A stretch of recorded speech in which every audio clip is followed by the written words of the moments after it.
great honor and immense gratitude that I welcome you all to this bilateral town hall meeting, organized under the auspices of the Debating Voices, Building Trust and Civic Cohesion project by NGOs SDGs. Today marks a significant milestone in our collective journey towards ensuring a stronger, more inclusive democracy in the Enugu senatorial district. The theme of this gathering, Bridging the Gap, Building Trust between youth and lawmakers, speaks directly to the heart of what we aim to achieve today. NGO Youth SDG, which is Network of Youth for Sustainable Initiative, is a youth-led and youth-serving civil society organization advocating for meaningful youth engagement in policies and programs for youth to live and thrive.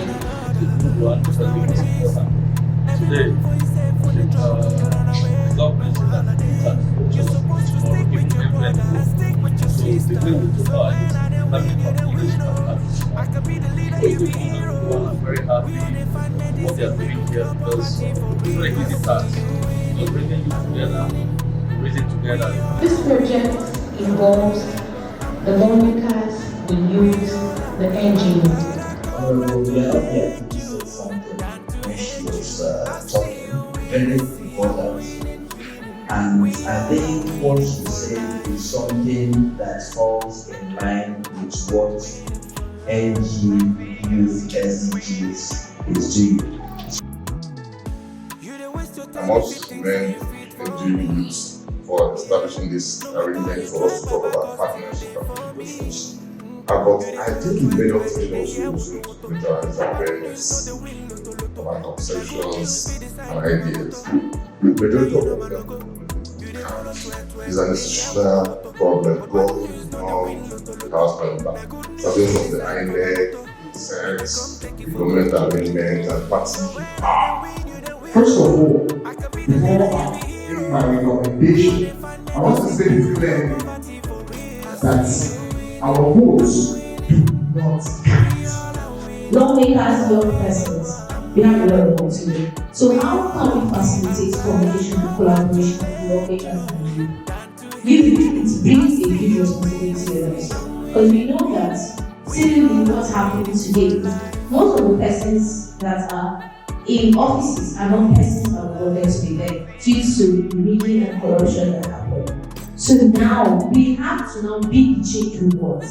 When we start implementing, being the change we want to see, implementing the change we want to see, these guys come to meet us for consultation. Personally, I believe that when you work as a team, you try to change because if you have an idea, another person is there to help you work on that idea or to give some corrections to see that the idea drives forward the change that we want to see. So my own key takeaway is let us work together as youth, work on our mindset, work on those areas, build value, and then the change that we want to see will happen. But the youth of Enugu East Senatorial District has learned that they have a lot of work to do. As we draw through the Enugu Town Hall meeting, allow me to express my heartfelt gratitude to everyone who has contributed to the success of today's event. We began this session with a shared goal to bridge the gap between youth and lawmakers, fostering trust and creating pathways for meaningful civic engagement. Through your active participation, insightful contributions, and constructive dialogue, we are taking significant steps towards achieving our vision.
grace is with us, and I will just leave it to please to help us with the opening prayer. Thank you very much.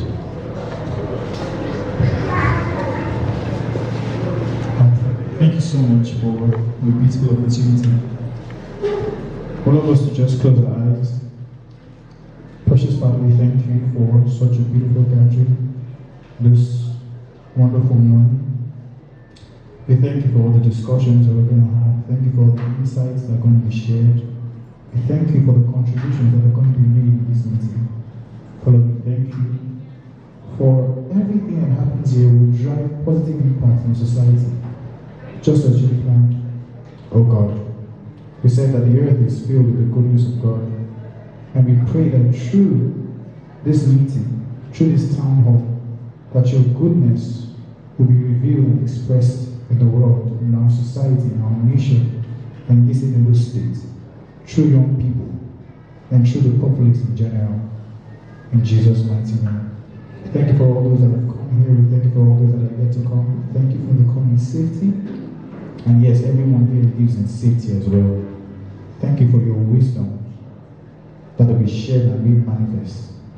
Thank you for the impartation of wisdom that's going to take place here. We glorify you, O God, and we open this meeting in Jesus' mighty name. Amen. The project manager who will welcome us officially to this very wonderful program.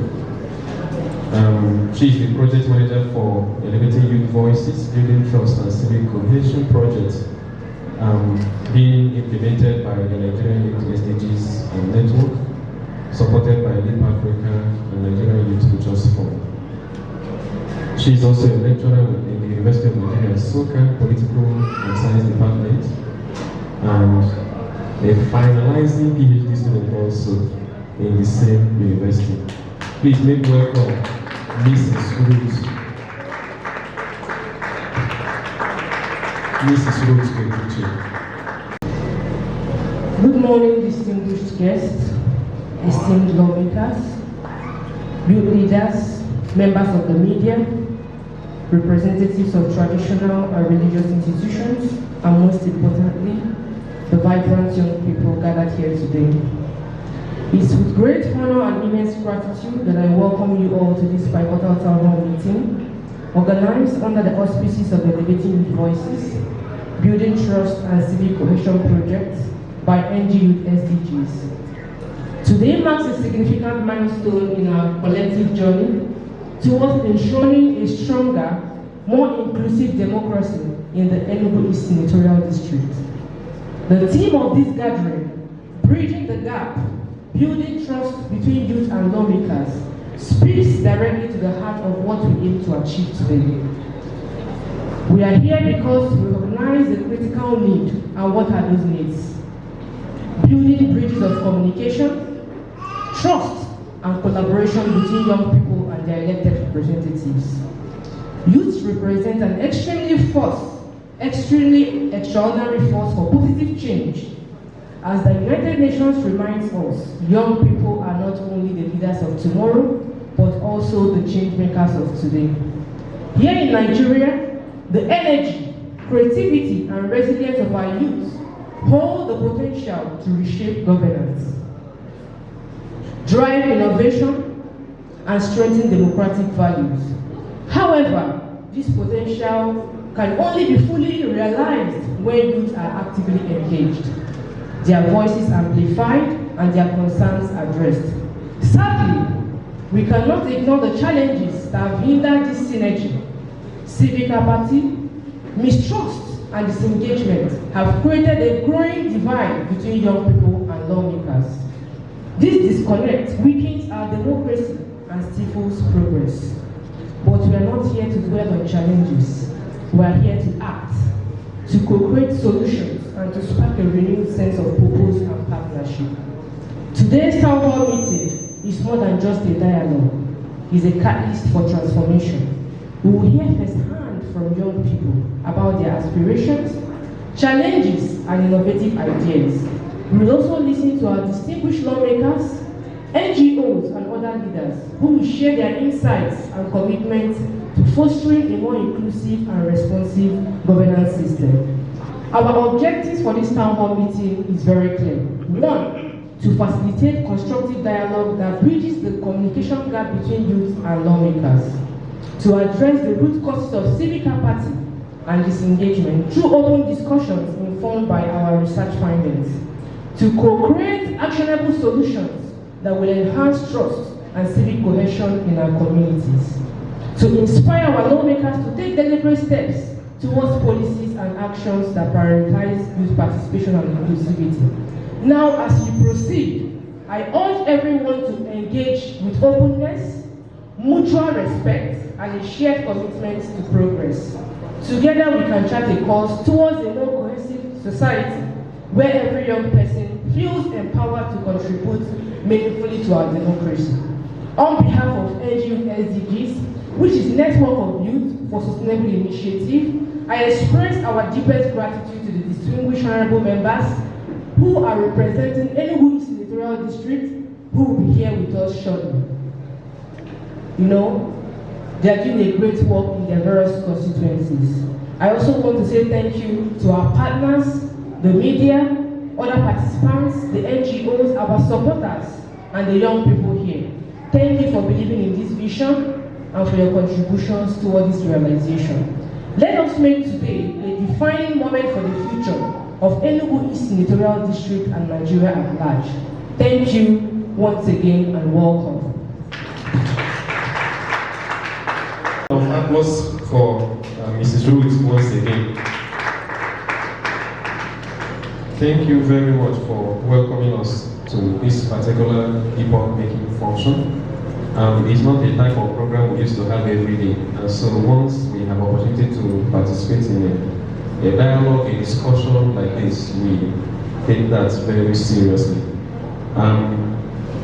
Because some of our guests are still on their way, I would want to invite one of the civic champions to kind of give us a little background of the Nigerian Youth SDGs and the CLIP project also that we are currently executing, so that those of us who are here who don't really know what Nigerian Youth SDGs is about or what the CLIP project also is about will have a deeper understanding of what we are doing, why we are here, and what we hope to achieve from this function while we wait for the rest of us to join us briefly.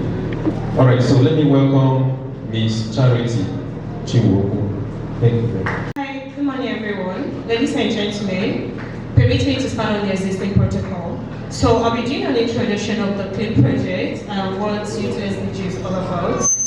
So NGO Youth SDG, which is Network of Youth for Sustainable Initiative, is a youth-led and youth-serving civil society organization advocating for meaningful youth engagement in policies and programs for youth to lead and thrive. With a focus on policies and programs that will enable young people to lead and thrive, we work with youth groups, youth stakeholders like the government, international and national development partners, the private sector, academic, and the press to amplify the voices of the youth and facilitate the meaningful participation in the development and agenda of the country.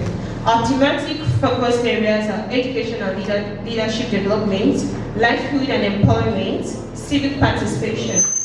And our theory of change for NGO Youth SDGs theory of change is to empower young people with the knowledge and the skills they need to challenge systematic issues while also influencing their peers and youth stakeholders towards youth-led change, which is why we are here today.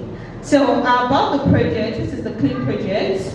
The Elevating Youth Voices Building Trust and Civic Cohesion project was launched in March 2024 and is aimed at contributing to the meaningful participation of youth in local democracy by strengthening strategic engagement with elected lawmakers from their senatorial districts using a creative and participatory approach that emphasizes and elevates youth voices. This is a project by the Network of Youth for Sustainable Initiative and is supported by the Nigeria Youth Futures Fund and Leap Africa to help foster the attainment of the Nigeria we want for more excellent civic education and participation among young people in Eastern Nigeria. Currently, CLIP is being carried out in the Enugu East Senatorial District, particularly in Enugu North, Enugu South, and in Kano West, and more. There's so much to be said about the CLIP project that if I start to unpack it today, trust me, we'll not finish. And that's why we have a lot more of the information on our website. Once you just tap the CLIP project, then Rating Youth Voices, you'll be able to get more information on the CLIP. Once again, welcome to our town hall meeting. Thank you. To re-invite again the project manager, so please come and welcome the dignitaries that we have in our midst this morning. Please, Mrs. Ruth. Thank you very much. Thank you so much, moderator. Once again, you're welcome, everyone. It's my pleasure to recognize the presence of dignitaries in our midst this morning. First of all, we have the pleasure of having in our midst Honorable Ali Johnson Samuel, the majority leader in Enugu State House of Assembly. Please, a very big round of applause. He's also the honorable member representing Enugu North constituency in the House of Assembly. Again, in our midst, we have a distinguished Mr. Uche Paul Unaji, a local leader from Enugu North. We also have Mr. Okechukwu Odogu, the Managing Director of Dream FM. You're welcome, sir. We also have in our midst Mr. Ikenna Ubu, the Executive Director of Development Edge. You're welcome, sir. Also in our midst is Mr. Aneke Ejike. He's in charge of youth enlightenment in politics and social activities in Enugu South. You're welcome, sir. Also in our midst is Pastor Grace Olisa.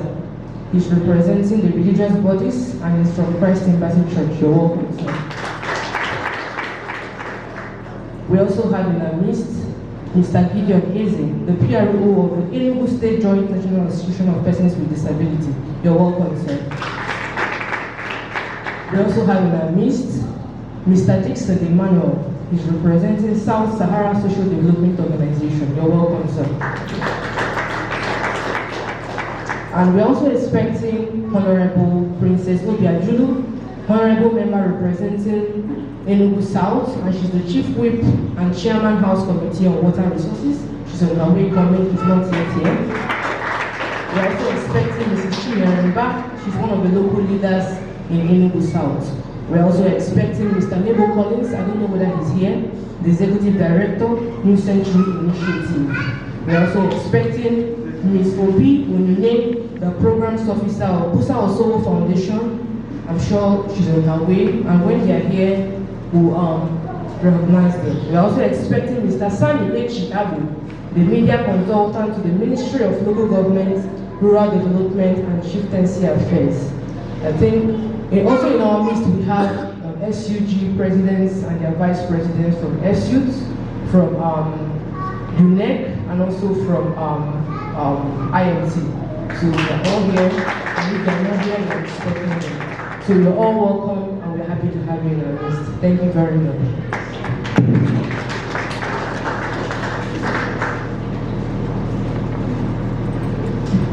Thank you so much once again, Mrs. Ruth.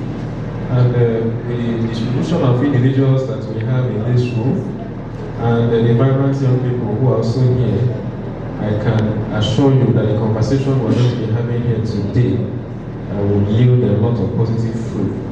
Not just for Enugu State, but for Nigeria in general. So I want to make welcome at this point Mr. Ikenna Ubu, who is also the Executive Director of Development Edge for a keynote address. Thank you very much. Good morning, everyone.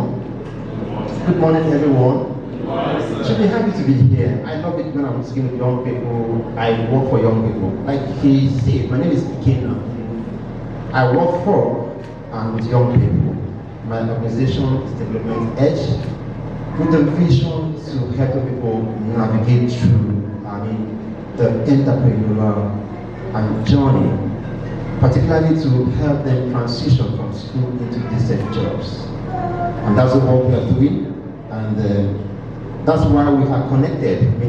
So much so with the Nigerian Youth Energy Network, the amazing work that they are doing, and it's very, very, I mean, you can see the traction. If you know this organization from time, you understand how much this is happening, what is happening, and how much they are investing in young people. To you, and to get you to understand the tone of this conversation. So I want to greet you again. Good morning. Visitors and esteemed organizers of this event, and the vibrant youth. Of course, all of you are quite vibrant in Enugu State, Enugu East Senatorial District. In this important gathering, aimed at encouraging this dialogue, trust and collaboration between our youth and those who have the privilege to serve them in public office. This has always been the question and the concern. How do we bridge the gap between the people who are led and those who are leading? And in this instance, it's with the people who are representing as lawmakers. How do we have a synergy and understanding that we are not far or separated apart? All right. So today's theme is bridging the gap, building trust between youth and lawmakers. I think that this is quite simple enough. Our youth have already proven themselves as catalysts for innovation and agents of positive change, from their leadership in community development projects to their advocacy for greater inclusion in political processes. Young people have shown these contributions. We face a challenge. We face a challenge. The disconnect between young people and those elected to represent them. This gap undermines now in preparing for this town hall that we are here for. Findings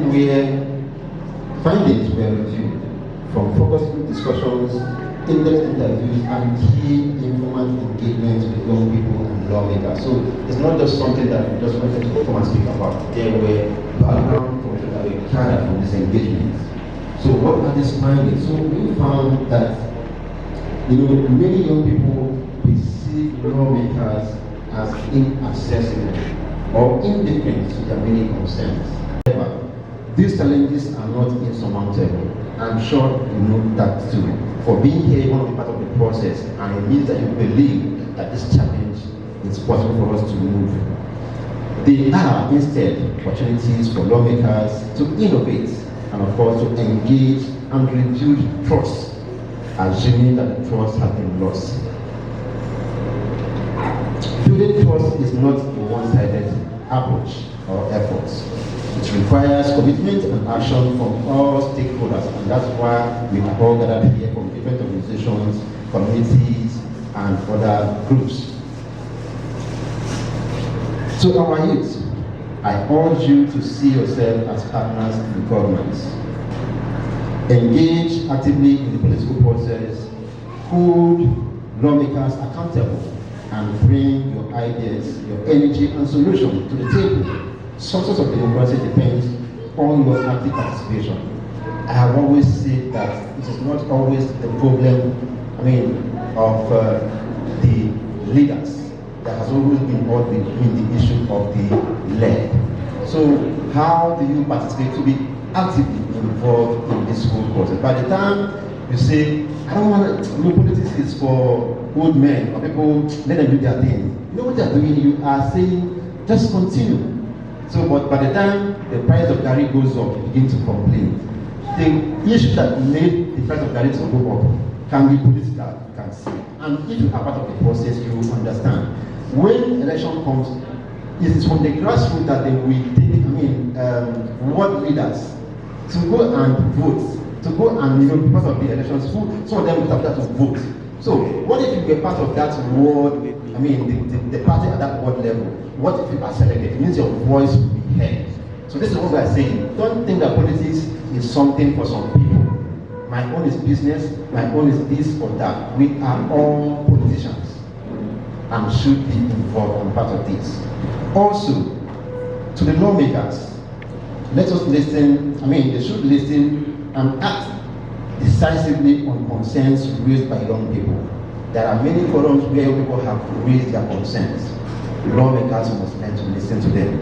It is not enough to hear, we must respond, adapt, and demonstrate that the trust placed in us is well deserved. This cannot be overemphasized. For a lawmaker to be led in that office is a trust that is put on them, and you must prove that this is not just common and need to repay that trust. Transparency, accountability, and responsiveness should guide their actions. And to the civil society organizations, many of them who are here, your role in creating platforms like this is invaluable. Continue to champion the voices of young people and serve as a bridge between them and governance structures.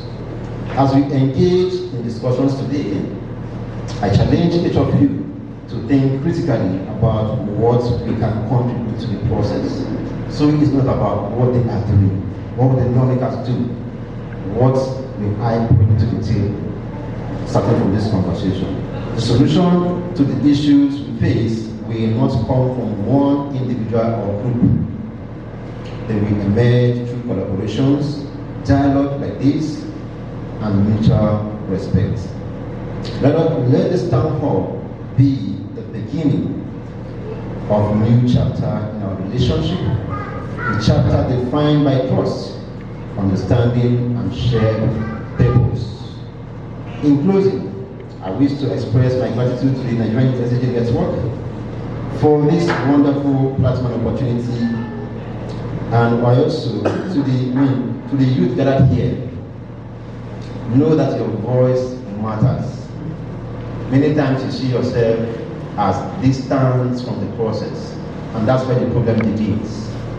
Your voice matters, but will you lend your voice? It's a question for you. Thank you for being here. It shows I really want your voice to be heard. You have the power to shape not just the future of Enugu East Senatorial District, but the entire nation, and by extension, the world. Together, we can build a more inclusive and vibrant democracy in Enugu State, one that reflects the hopes, the dreams, and aspirations of all people. Thank you so much for listening, and I look forward to a very fruitful and impactful discussion. God bless you. Once again for that wonderful keynote address. According to him, when he was speaking, two things were very, very particular about his speech. And the gathering we are having this morning is not just, it's a two-way thing. So one, we young people must identify and also know the importance of taking part in the process. And not just taking part in the process, and also holding those we have entrusted a lot of things onto to represent us accountable. And on the part of the representatives too, they will have to always make efforts to listen to young people and be sure that they are representing their opinion. Thank you very much once again, Mr. Ikenna. And I understand, of course, the fact that they need our time to be here, the honorable members, leaving a lot of other things they are supposed to be paying attention to be here, it's a sign that they have the interest of the young people at heart. And I want to invite Mrs. Roots again to give us progress report on the actions and the impact of the CLIP project so far in Enugu East Senatorial Zone. What have we done? What is the impact of what we have done? And why are we doing what we are doing? It's a good one because the most important today, the government said that youth are the future tomorrow, even everywhere in the world. So the way we took our youth is determining the kind of leadership that we have for tomorrow. So it's a wonderful one. I'm very happy for what they are doing here because it's not an easy task. Because bringing youth together, to reason together, I believe that it's a hope of the nation. So without the youth, I believe that we don't have any future nation tomorrow. Because if we don't take care of them properly, they will become our problems tomorrow. Thank you. Thank you. Without wasting much of your time, let's go to the milestones achieved. At the beginning of this project, we had to recruit 5 civic champions who in turn recruited 25 young volunteers who are working with them on the project. So on the project, when you hear civic champions, we have 5 civic champions from Enugu North, Enugu South, and Okano West, as well as 25 volunteers working on this project. After the recruitment of these civic champions, we had a 1-week learning session for them, a very thorough training. That was what we had for them. Their training encompassed project planning and implementation, community organizing, advocacy and storytelling, understanding civic rights and responsibilities, as well as civic engagement and planning, towards equipping them to be, more knowledgeable and skillful for active citizenship. Now, it's my joy to tell you that during this residential training, these civic champions and their 25 volunteers came up with some co-created quotes. A change maker is an authority. There is something you can do. Focus on your strengths to maximize impact. Don't fix it if it's not broken. Look for a social problem in your local community and bring solutions to them. Don't focus on non-essentials. So these are some of the volunteers. These are some of the civic champions. Then moving forward, we went on advocacy visits. When you look at my screen, okay, thank you so much for this. So these are some of the co-created quotes by some of our civic champions and our volunteers. When you elevate your voice, you elevate your rights. Leadership begins in the community. Work with young people. Thank you very much. Please, can you give them a round of applause? Thank you. So we had advocacy visits where we had to identify legislators, and this built the confidence of civic champions in mobilizing and engaging with decision makers. Now, these civic champions were so much empowered that they also had step-down training for their own volunteers. In doing this, they understood the processes of civic leadership and the need to participate. And aside that, we also commemorated the International Day of Democracy event, and that event was majorly organized for young volunteers and the civic champions, as well as civil society organizations in Enugu Senatorial District, to empower them with the knowledge and skills necessary for active citizenship. Moving forward, we've had radio appearances, as you can see. At Dream FM, our first radio appearance was to highlight the importance of youth participation in civic leadership, while the second focused on sensitization and mobilization of youth for the 2024 local government elections that was held in Enugu State here. And I'm sure you can see Mr. Okechukwu Odogu seated here. Please a round of applause for him. He has been a great support on the project. Thank you very much, sir. Then we have partnership with several organizations. Here we can see the Joint National Association of Persons with Disability, South Sahara Social Development Organization, and several other organizations. Now, in the course of our project also, one of the reasons why we're here today is because we had a focus group discussion, we had a key informant interview, and we also had in-depth interview with young people. The lawmakers that are coming here today, we had key informant interview with them. Why? We wanted to understand their perspective on governance, reason for civic disengagement, and suggestions on how to promote civic cohesion in the communities. We also had focus group discussion with young people in Okano West, Enugu South, and Enugu North LGU. So these are some of the pictures of our focus group discussion in the different places. So these are some of our pictures from the KII, Key Informant Interview with high honorable members. You can see Honorable Lidu Abuchi of Okano West, Honorable Danny Johnson, Enugu North, Honorable Princess Obiajulu of Enugu South. So we had those interviews with them. Now, one key reason why we are here today is to also show you that some of the things we've been able to do has impact. Because if we do all this and there's no impact in it, then we have not done anything. So what were the outputs or the outcomes of everything we did? Let me briefly share with us. So far, we have increased civic knowledge among Enugu South youths. Their capacity has been built up. They now have increased knowledge about civic leadership and community engagement.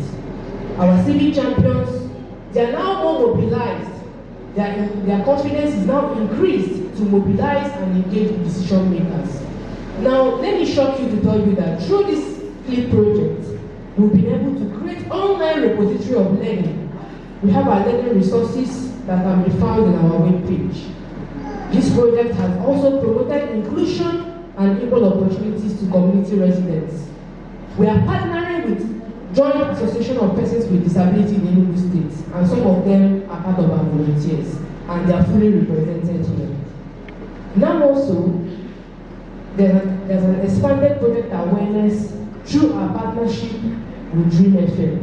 And let me tell you that through our communications efforts, we've generated awareness reaching 72,345 on our Instagram account, 20,345 reach on LinkedIn, 63,230 on Twitter, and 27,869 impressions on Facebook. Now, the next step was our town hall meeting. We thank God it's a success, and we are seeing it today. After this town hall meeting, we are going to be having an online virtual session with civil society organizations, where we are going to tell them about the learnings of this project.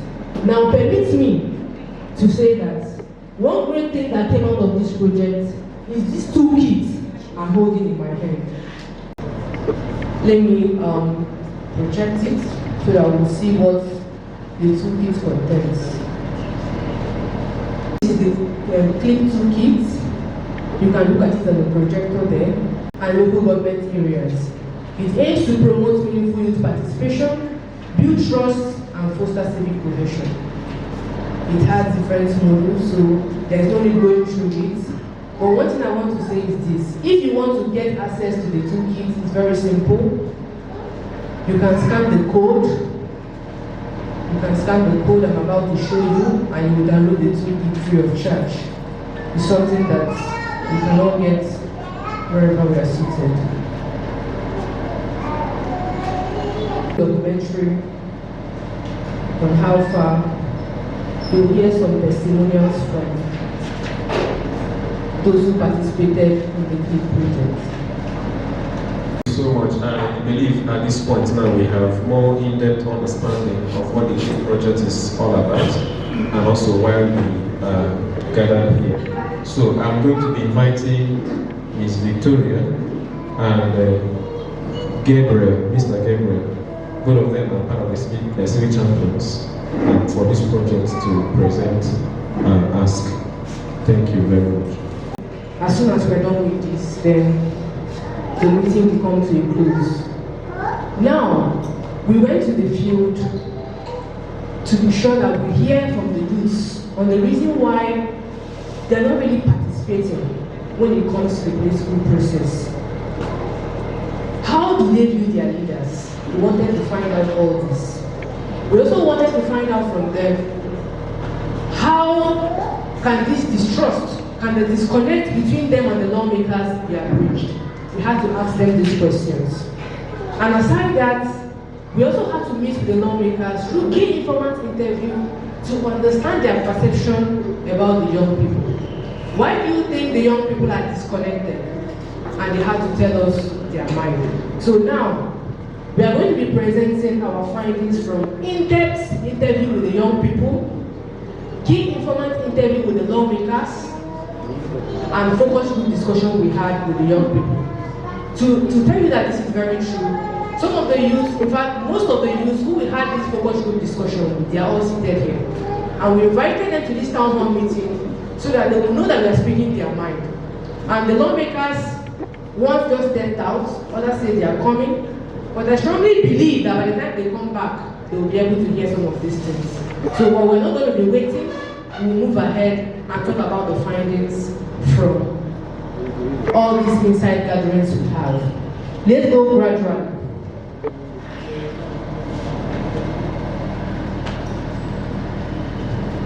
So this is inside gathering in Enugu East Senatorial District. What do we want to know from the inside gathering? One, we wanted to understand the perception of young people regarding their lawmakers. Reasons why young people feel disinterested in civic activities. The perception of lawmakers about their youth. Where did this take place? It took place in Enugu South, Enugu North, and Okano West. Now, let's take a snapshot of our top findings. What were our top findings? Another top finding. While respondents with disability demonstrated strong civic knowledge, they identified structural barriers as significant obstacles to active participation in activities. Another top finding. Lawmakers are disconnected from the people. That's what the young people told us. That they appear during elections and they fail to deliver meaningful projects or maintain regular contacts with their communities. Then, citing lack of trust and ineffective representative as the cause of this. Another top finding. Many young people distrust the political system because of corruption, vote rigging, broken promises. This has led to a lack of interest in participating in civic activities, especially when they feel their votes don't matter. So these are our top findings. Insights from the in-depth interview. We had in-depth interview with 100 young people. And what were the insights we got? Number one insight. Most respondents demonstrated a clear understanding of what civic engagement means, while only a few lacked knowledge on the subject. Another insight. Respondents noted that they fear that their votes will not count as a reason for disengagement. Insight 4. Respondents expressed frustration with corruption, lack of trust in government, and insecurity as significant barriers to participation. Insight 5. Lawmakers were perceived as ineffective, rarely engaging with their constituents or only doing so occasionally. Insight 6. Ensuring good representation for persons with disability can address inclusivity gap. The persons with disability told us that they need proper representation, that all inclusivity gaps should be closed for them to properly and actively engage in civic space. Insight 7. Social media and town hall meetings were identified as key channels for lawmakers to engage with young people effectively. Now, the 8th insight we got from the in-depth interview, respondents indicated that the need for lawmakers to carry out constituency projects collaboratively with community members and maintain regular meaningful engagement with their constituencies. Our young people said that they needed lawmakers to be carrying out constituency projects and not just doing it alone, but collaboratively doing it with community members to maintain regular and meaningful engagement with the constituencies. Insight 2. A number of participants admitted that financial incentives heavily influence their willingness to vote or participate in civic activities. Some young people told us that it's only money that will make them to vote. Insight 3. Most of the participants and the respondents did not know their lawmakers and had never interacted with them, but there was a strong interest in engaging with them through structured platforms like town hall meeting. So most of them, when we ask them, do you know your lawmaker? They will say they don't know their lawmaker and they have never interacted with them, but they were enthusiastic about having town hall meetings where they can meet their lawmakers. Insight 4. Participants agree that lawmakers fail to engage the community on critical issues, contributing to the disconnect between leaders and their constituents. Insight 5. Most of the youth indicated preference for business-focused civic engagements that could enhance their financial stability rather than politics-centered activities which they viewed as unproductive. First of all, we asked the youth, what type of civic engagement would you like to get into? Majority of them said we want to get into entrepreneurial-related stocks because they felt that any activity that was politics-centered would be unproductive for them. Insight 6. Participants expressed a strong preference for direct interaction with lawmakers, such as face-to-face meetings or town hall sessions, as they believe this would foster accountability and provide authentic platforms for raising concerns. Insight 7. Participants believe that it is important for youth to engage in civic activities. However, there is need to sanitize the system. They told us that there is need to sanitize the system. That if the system is not sanitized, they will not come out to engage. Insight 8. There was notable enthusiasm among participants to host and participate in town hall meetings, signaling their readiness for constructive engagement with lawmakers. And this is one of the reasons why we had to set up this town hall meeting today, so that after presenting these findings, we will be able to interact with our lawmakers who are present, simply meaning that we are very sensitive to the responses that the young people as well as the lawmakers gave to us. Now, let's go to the insights from the lawmakers themselves. Who are these lawmakers? Who are these influencers? We didn't just go to only lawmakers, we went to local leaders, and some of them are here. Who are they? Youth local leaders in charge of youth enlightenment in politics and activities. He's here with us, Mr. Ejike Aneke. We had his voice during the key informant interview. We also had an interaction with the honorable member representing Enugu South Rural Constituency, Honorable Princess Obiajulugu. She's here with us today. We also had a key informant interview with the majority leader of Enugu State House of Assembly, Honorable Annie Johnson, who just stepped out and is still coming back. We also had interaction and key informant interview with the honorable member representing Kano West, Honorable Iluabuchi Aniago. Now, what were the major highlights of our findings from the interactions we had with them? Youth feel their involvement is fertile due to corruption and the lack of genuine representation in politics. Many believe their votes don't count, and politicians often exploit them. There is a need for better civic education, with a focus on informing youths about their roles and responsibilities in the political system. Better communication through media channels like radio, social media, and youth representatives is essential for keeping youth informed about politics and their role in it. Youth should be active participants in governance, but they must first prove their value by contributing to their community. This ensures that their involvement is meaningful. These are some of the key things the lawmakers told us. That is good though for young people to be active in governance, but they must first prove their value by contributing first to their communities, to ensure meaningful involvement. Now, what are the perceptions of the lawmakers about the young people? One, they say that youth are energetic and essential demographic with untapped potentials for societal change. Another perception, youth are perceived as disenchanted with the political system due to corruption, unfulfilled promises, and the belief that the efforts of votes do not lead to tangible change. They also say that youth are disunited, often approaching issues individually rather than collectively, which reduces the effectiveness of their engagement. Another finding from the lawmakers, they say that many youths are perceived as overly reliant on monetary and material incentives to engage in civic activities, which some lawmakers see as a hindrance to genuine participation. Yes, I was told personally when we went for the KII that most of the time they have the mind to do maybe town hall meetings for these young people.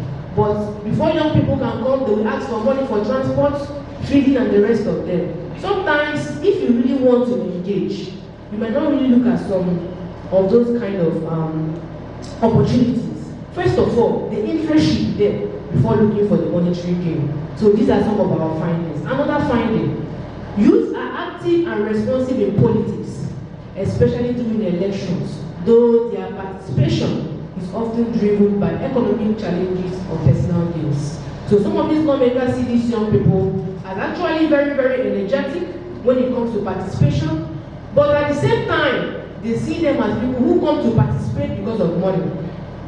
I will give you 100,000, come and vote in the election, and they come. Not because they really want to create change. That was the perception. And all these things I'm saying today, after now, we are going to engage in dialogue about it. Youth have potential to contribute meaningfully to society. They can drive change if provided with the right tools, education, and opportunities. This is one of the perceptions that the lawmakers had about the youth. NGO SDGs have some asks for our lawmakers. Yes. We are not just coming here today to present these findings. The reason why we invited our lawmakers, NGOs, religious bodies, is to be sure that when we are living here today, we can pinpoint actionable steps that the lawmakers will take from here. And in the future, we can say that yes, what these young people said, we are acting towards it. And also, the young people will promise the lawmakers that moving forward, these are the kind of ways we behave to make sure that we engage better. So I'm going to leave the floor for civic champions, two civic champions from NGO SDGs, to present the acts to our lawmakers, to present the acts to our media personnel here, to present the acts to the local leaders, to the religious leaders, to non-governmental organizations present here. These acts is not just a mere acts. It's an acts that will be required in our hands in the future. I will hand the mic over to Victoria. After the acts, we will hear commitment from the lawmakers, and we are going to deliberate on some burning issues where we'll have a panel discussion. Thank you. So we're here to present the acts of the youths in Enugu East Senatorial Zone, that is Enugu South, Enugu North, and in Kano West. So my colleague Gabriel will be taking the first two, and I will take the last two. All right, thank you so much. So firstly, there should be creation of mentorship program that will educate youth on civic education, governance, political processes, and accountability that will equip them with the knowledge and skills to participate actively. Secondly, there should be establishments of youth council or advisory groups from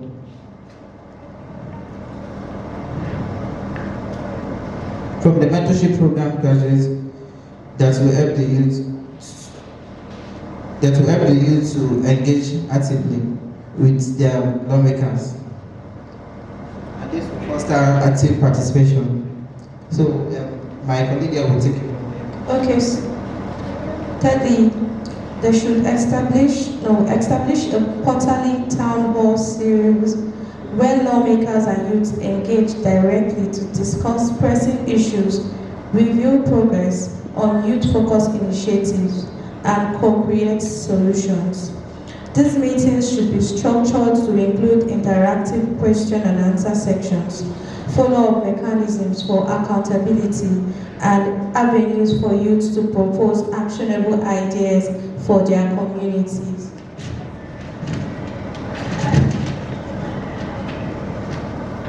Our youth wants us to leverage the media to actively promote civic participation by showcasing success stories, providing educational content, thus creating for the lawmakers to highlight their work and engage with community. So we'd like to ask our lawmakers present this morning or afternoon if they have any commitments to share with us. Is there any contribution or anything they would like to say concerning what we just presented? Are there any actionable steps you would like the youth present here to hear from you this morning or afternoon? Please permit me, I'd like to see the youth from Enugu South signify the.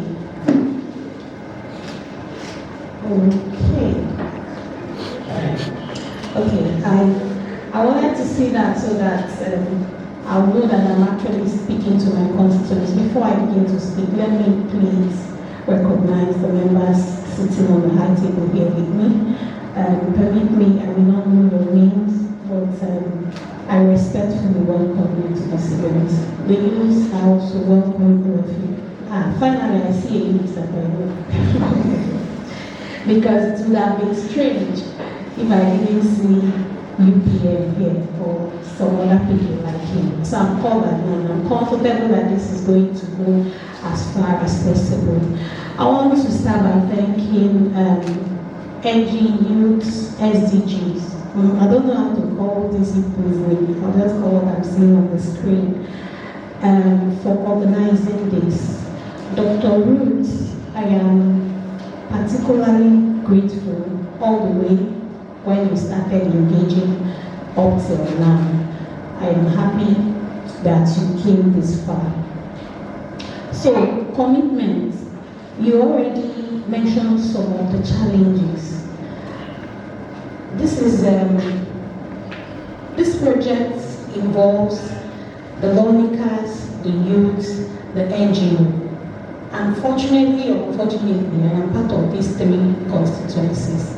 Me and Victoria has been in the youth NGO constituency volunteering for a particular project one time, and by God's grace, the youth voted me into the seat, and then I am also now a lawmaker.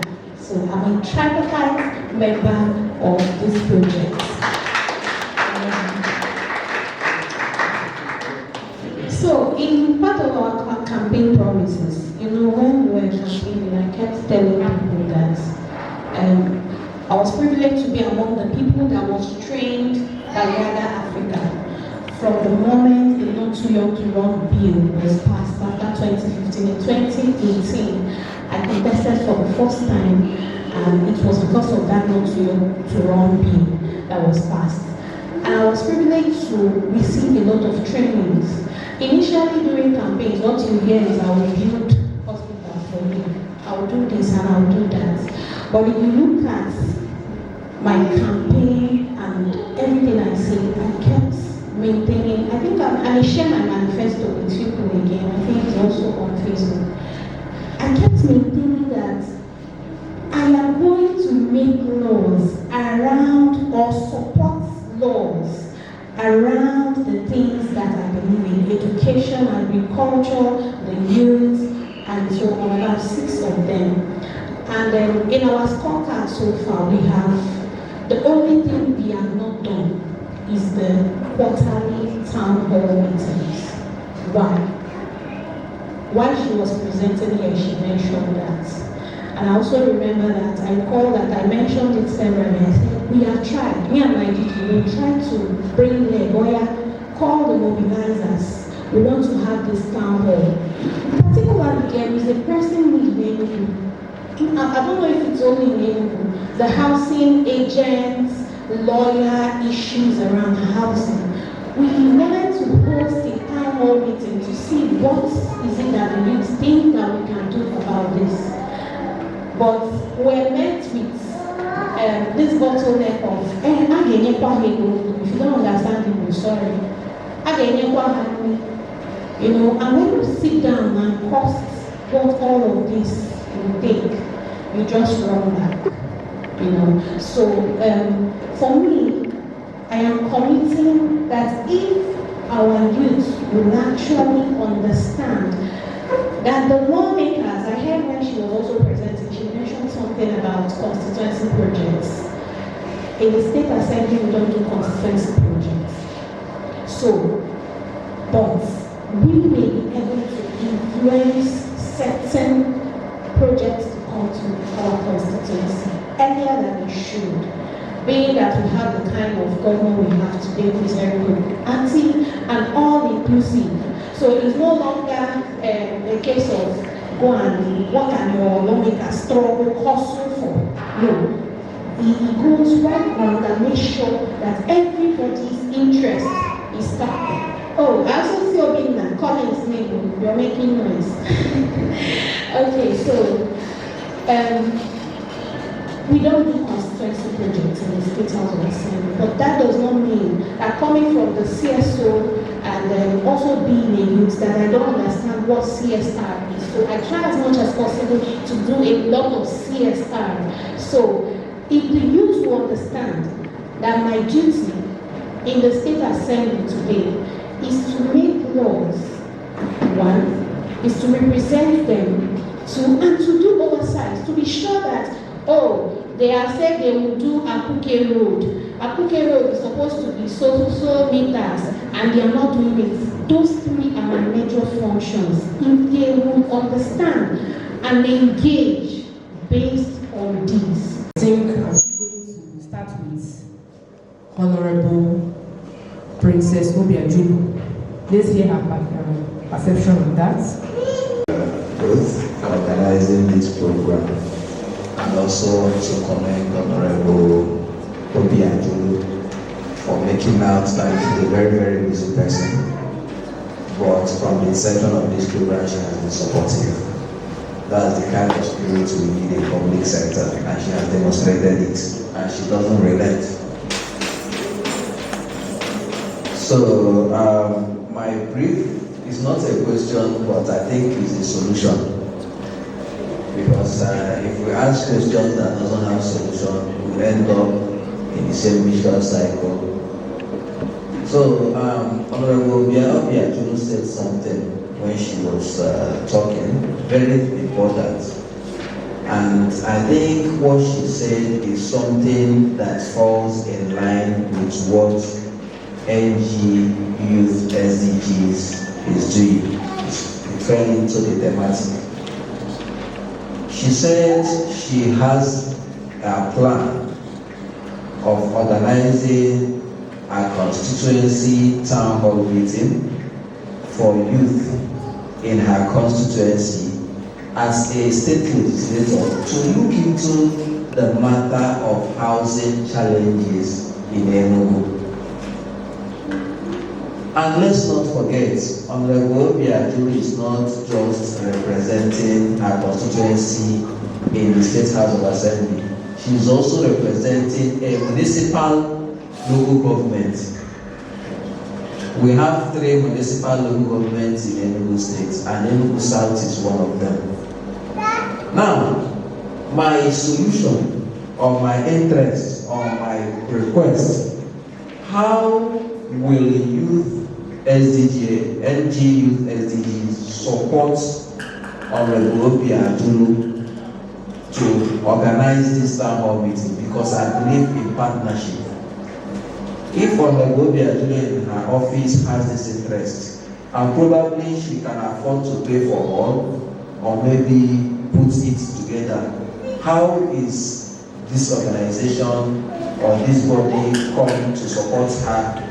Maybe if it's feeding and provision of transport logistics, maybe for a limited number of persons, no matter the amount, if it's 3,000, if it's 5,000, you can be able to look at it from that angle and see that the town hall meeting happen.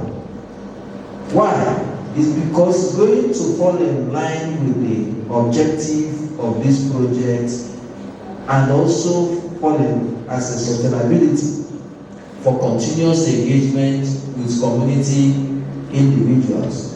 And don't forget that this program is focused on youth and young people. So if this organization can take advantage of this wonderful partnership, it will go a long way to strengthen youth voices, especially starting from Enugu South rural constituency, where you have people having random issues of house rent, multiple extortion from house agents, management, so-called lawyers or estate managers. I don't know if they are lawyers or estate managers or whatever they call themselves. So this is my concern, and I hope that this concern, this solution, will be addressed by the organization, and probably after this event, the Youth SDG and Office of Honorable Obiajulu will liaise and see how this town hall meeting can come to be. Thank you. Partnership is already on. We are currently trying to apply for several grants as against 2025. and Honorable Demi can testify that she's one of our partners for some of those grants that we are applying for next year. So it shows that we are in partnership to move what we started to the next level. And if peradventure there will be a town hall meeting, just as she has said, in partnership with us, we are ready to support in any way we can. So thank you very much. So now let's move over to the first question for the deliberation, as I said. How can lawmakers build trust among youths who feel disillusioned with the political system, especially regarding the perception that their votes don't count? Thank you, ma'am. Thank you once again.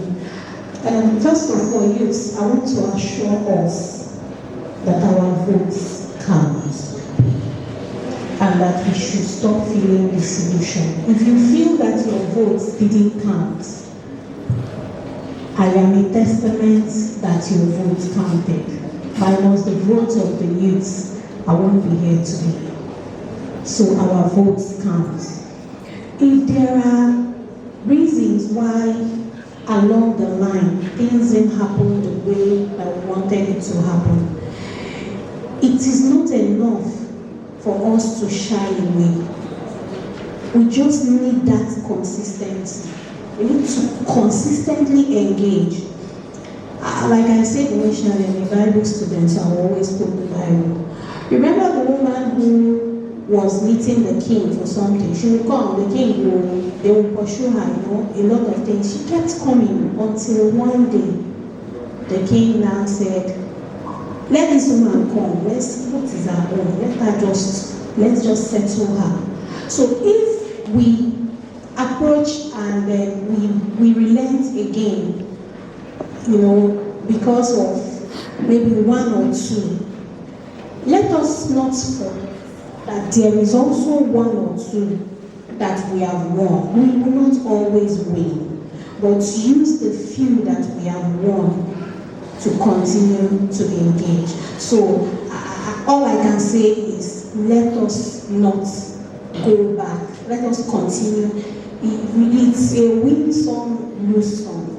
We may not win today, but if we go back and start all over again, or relax completely, then it may be very, very difficult. If we are looking at accomplishing the SDGs by 2030, it is not that by 2030 that we will, but it depends on the speed, on our consistency in engaging. So the moment we just one step backward, then we would have gone maybe 10 years backward. So let us not be tired. I know it's very tiring. There are times that I also cry as a lot. I see certain things and they are not how they should be. And I want to give up. I go back and tell myself that if you run now, you can start all over again. So I want to plead with the youth to please not get tired. Don't be disillusioned. Let us continue engaging with time, and I believe that there is hope. Thank you very much, ma'am.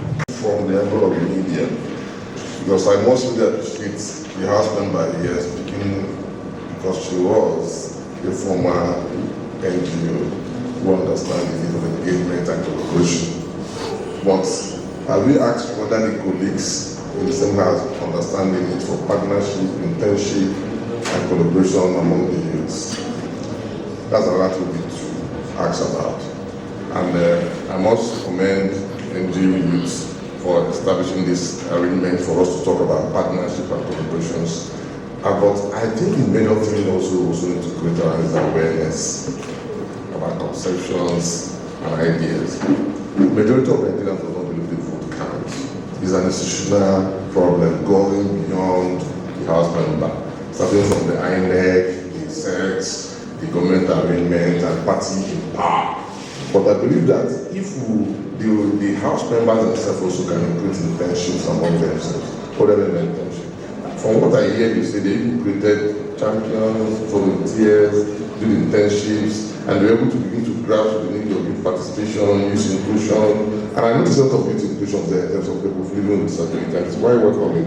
So these are the things we also need to encourage our house members to do, using the media. And I'm so happy you are strong in social media But social media is also there to help when you understand the interests of the social media. So the take home is simple, madam. You are doing well because you understand what volunteer means, what NGO means, but the majority of them don't care. Why don't they care? It's because of goal agreement in Nigeria, where once you win an election, you're a superstar, the winner takes it all. So the encouragement of attempts to let's create more awareness on issues that create that disbelief. For instance, majority of people in Nigeria don't know what is constituency project. Whether you sing it from today to tomorrow, they still believe, and I'm happy you highlighted it, that constituency projects, people don't have right to buy it in terms of, you don't go and say this project will go to this community, rather you can influence it, and people don't even have it in the house. But every Nigerian believes that the house members are supposed to build roads, supposed to build water to the communities. So why that conversation? But why is that mentality there? It's not for awareness has not been created.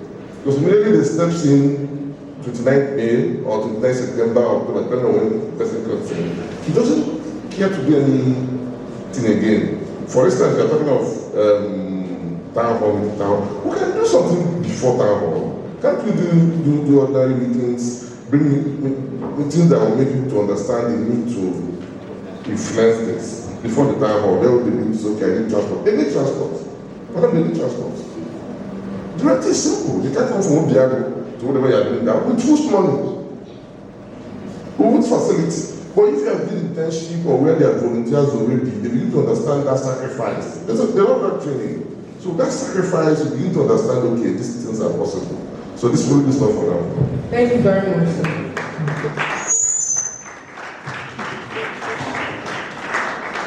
All right, is there any other contribution? Any other contribution? Okay. I'm happy that this is happening now. I'm kind of surprised that you're asking, is there any more contribution? And the young people are like, because I was just interested to hear something from them, kind of, but I'm making my own contribution now. I think that we understand what the problem is. So part of what we should do now is, what must we do to bridge that gap, to build or rebuild that trust? And I always speak from the angle of the followers. As a person, I do not entirely think that the problem or the challenge of democracy or governance is entirely that of the leaders. If it is, then we should also look at what the followers, the led, do to let that situation be that way. And in that sense, I want to say that part of what young people can begin to do is to get interested in governance. And many times what we do is to, Soke was talking about what can we do beyond town hall. That's what we call policy influencing, because a lot of the things that we do, the money for the road, for the toilets, for the market, all of that projects, they are institutionalized process that maybe the locals will approve money and then the executives will now begin to implement. How do we and how must we influence the policies and programs that lead to projects that come to your community, to your village, and your constituencies? That process is very, very important in this whole process, because if you understand how to engage, not just the lawmakers, but other stakeholders in the development process. So, learning and knowing how young people can participate in development of their own communities is very, very key. And this is how we can go about it. Young people must not stay far. And when I say stay far, it's not just about the distance, but saying, no, it's them against us. Let us continue to create opportunities like this one, where we can interrogate the situation, have a conversation, have a dialogue as to what and how we must go about this.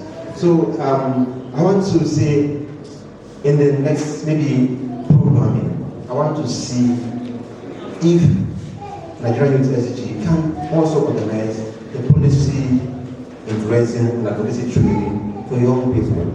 You cannot influence the process if you don't know how to engage. It is easy for young people to go to the social media and shout about the depleted structures, the the roads, the schools are not working, nothing is working. That's not how to engage. So, but this platform is what and where you can learn how to constructively and effectively engage young people so that we can find ways around some of these things. So that is my take for now, and I hope that it makes sense. Thank you. Welcome, it's so good. You're welcome. Thanks a lot. The organizers of this NFT use the youths. The youth here present, I greet you all. It's high time we start speaking out. They said it's general view of the Nigerians that many believe that the votes don't count. But for me, I bring it in a perspective that it's a fallacious statement. Because the problem is we are the cause of our problem. We the youth are the cause of our problem. It's high time we take the bull by the bull. We stand afraid to stand and represent ourselves within the youths and stand in the society to say no, it's high time our votes start counting. I thank God this honorable member, we are able to be able to vote him and stand by her votes, and that's the reason why the vote counted. It's not, the one thing is for us to be able to plant a seed, but watering the seed is another job altogether. During the time of election, we say it does not concern me because many of us that are youth will say it's none of our business. I will go and vote. Our vote doesn't count, but our vote today, I tell you, our vote counts. It counts when you will be able to stand up there and be able to deliver the mandate and make sure that it's counted. Our lawmakers here have already promised that this town hall meeting, they will be going on. Maybe the joint business will be going on with this NGO. They have promised us that they are going to support us. We are the youth. In the next town hall meeting, I believe that the population of the youth that are going to attend this event will be more, so that people will be allowed to speak their mind. Roots. In the next town hall meeting, you'll be able to give them a microphone so that they'll be able to speak out what's in their mind, so that the lawmakers will be able to notice down. So when they go back, they'll be able to implement it. Thank you very much. Can we hear your perception about the discussion itself today? Plus my honorable and level house. I've seated here listening to what everyone has seen. The issue here is not just from the youth, but basically from our lawmakers. You get so, and telling us that the vote counts. Somehow yes, somehow no. You get it depends on the angle we are seeing it. Now, organizing this town hall meeting, I believe my honorable she might be doing very well in her constituency. You get. Now, the challenge here is that she's the only one here today. We don't have other lawmakers in the house. She will be doing very well, but some other lawmakers might not be doing very well in their own constituency. You get. Because when you are reading the feedback from them, I don't know how many of them that have called for a town hall meeting and none of the youth will agree to be there present. You get. Building that trust again is going to be very hard. In the sense that in this part of this country, we have had some of our lawmakers have this mindset that after the election, that's it, you will not see them again, except in the next election. And I will not blame any youth who will come and tell you, if you don't give me money, I will not vote for you. Because this thing started from our lawmakers, not just our lawmakers, but some of our politicians. You get. So how can somebody, after doing everything, come out to vote for you, and after everything, you will not visit that constituency again till another 4 years? Now, we are all human beings. You don't expect the youth, the person, to have that zeal and passion to stay come out and work for you the way you're supposed to, or do everything to make sure that, because he or she also know that, okay, you are coming because the election is around the corner. Once you get what you want, you vanish away. So building that trust is very hard, except that they will start this kind of town hall meeting once in a while. You visit, ask them what's the challenge. We know that it's not in their office to build hospital, do this, do that. Yes, but once in a while, if you visit and you ask them, even if it is not the whole youth, but we have the youth leader, we have the women leader, we have all these things. Call them once in a while, what's the challenge facing this constituency? By so doing, we will start, because everyone, if I'm the youth leader in my own side, I have some persons that listen to me. Now, after attending this kind of meeting, and I will go back and pass the information to them, they will know that yes, we are along. This person is carrying us along. But the situation whereby we don't see you until the next 4 years, it is very hard. So my advice or suggestion to our lawmakers is, once in a while, if possible, 6 months or 3 months, as the case may be, visit your constituency to know how the constituency is doing. Thank you. Thank you very much. Okay, good afternoon, everyone. My name is Gideon Eze. I am the PRO of Jonapid, and I represent the chairman of Jonapid, Comrade Onyemichi Mba, who is in a very tight schedule assignment. He's supposed to be here. I want to thank the Nigeria Youth SDG Network and other very wonderful organizations that have done so passionately well to organize this very town hall today. I must commend our distinguished lawmaker, I think our princess, right? Yes, thank you for being here. Thank you for standing by the youth, and it really shows you are a good mom. Thank you very much. First, I want to say that there is no leadership without inclusivity, and there is no complete leadership without carrying everyone along. And I must tell you, like the United Nations promulgates Operation Leave No One Behind, you must know that the youth and the younger generation is the energy source of every growth.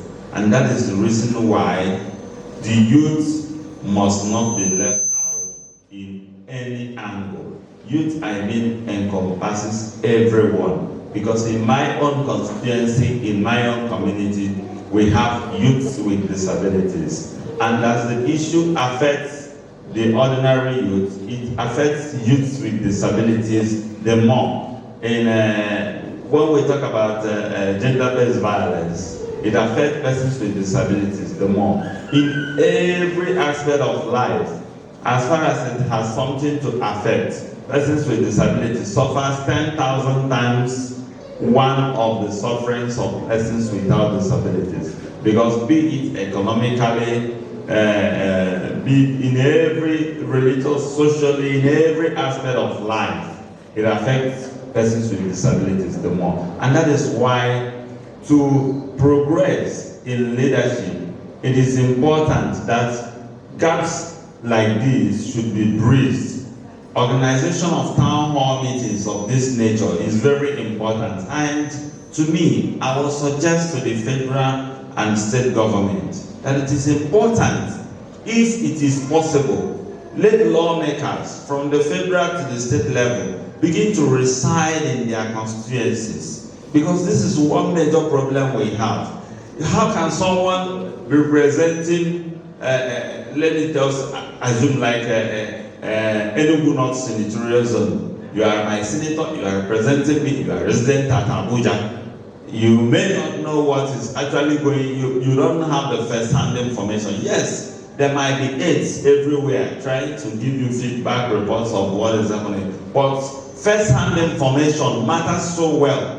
Because in today's world of technology, I can edit anything I want to edit with current modern day technology. I can tell you that all is well, whereas nothing is well. with anything. So it is important we begin to get closer to the constituency that voted us in. Yes, I know that because of the kind of economic situation we find ourselves, it may have a kind of theory that said, I paid for my vote, I organized, I settled everyone. Of course, even if that could have happened, politics is politics. And we must stop getting into politics with a sense of business and money making. We should begin to get into political leadership with a sense of sacrificing to our constituency, to our own community. We should lead with the spirit of leadership and not leading with the spirit of profit making. Thank you. Let me just stop here for now. Thank you. Okay, and contributing to the theme for today, building trust between youth and lawmakers. Building trust between youth and lawmakers, that's first with us. Young persons, we should endeavor to educate ourselves on the already existing protocols and policies in existence. We can do this by getting to know about your manifestos and getting involved. If you're not involved, you will know what's going on and you will know how to hold the leaders we elected, how to hold them accountable. And we cannot do this by standing on the sideline or saying that our votes will not count or our vote does not count. Yes, based on precedents, based on what has happened, it appears that the Nigerian state is not what we want or what we expect it to be. But we have to still fight to make the difference we desire. Also, I encourage young persons, including myself, that we should be the change that we desire to see. If you want Nigeria to be better, start by making yourself better. Know that our leaders are sitting here today. A time will come, they will leave. And you will find yourself there. When you find yourself there, what will you do? Will you make the same mistakes they made, or will you do better? Thank you. Thank you very much. Yes, to participation. How can the challenge of monetary incentives as a barrier to participation be addressed without discouraging youth involvement? We've heard that youth want transport and the rest of them. Sometimes some of them also put money before. And again, another perspective says that these people need transport. So how do we bridge that gap between making these monetary incentives not to become a barrier to their participation? So how can the challenge of monetary incentives as a barrier to participation be addressed without discouraging youth involvement? Thank you. Thank you very much once again. Before 2019, before COVID came, we used to have a lot of physical engagements like this one that we're having now. But after 2019, after COVID, we all went virtual. And I know I've had a couple of virtual engagements. So I want to throw this question back to the youth. For me, my office is always open for you to walk in at any time. I know you came and walked in. Some of you have walked in and nobody stopped you. We all have our mobile devices with us. And we are always on the internet. So, youth, especially those from Enugu South, will you be willing to have these town hall meetings? Because I like what the media person said. He said, can we start doing something already? Let's not wait until town halls. Will you be willing to have virtual town hall engagements? I'm asking now. Because if you are willing, where's those Enugu South people? And then, let me ask them directly. Are you willing to have a virtual engagement? Austin, help me get the contacts of Enugu South people here. Because I believe in walking the talk. Too much talk, they say, is not the show. So, if you people think that is a way forward, then we can start from engaging virtually. And from virtual engagements, we we can now expand to the town hall. That is leveraging on what the media person has said. So we can take it up from here. Thank you very much. Thank you very much. Let me start by commending the organizers of the program.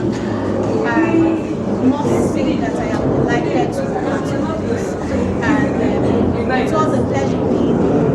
And we hope for more of implementation more than just Thank you. Generally, from what I think, if you notice, civil education, curriculum on civil education is poor. Because the youth you're talking to doesn't know what it means to have civil education in terms of youth development, engagement, amplified voices. I always look for the angle of the media, and I'm going to encourage you to learn this. The media have always noticed that it is when NGOs have an event, they run to the media. They run to the media, we're having this thing, lawmakers are not doing town halls, lawmakers are not doing this one. I'm encouraging people that now have facts, have achievements they have achieved in the South.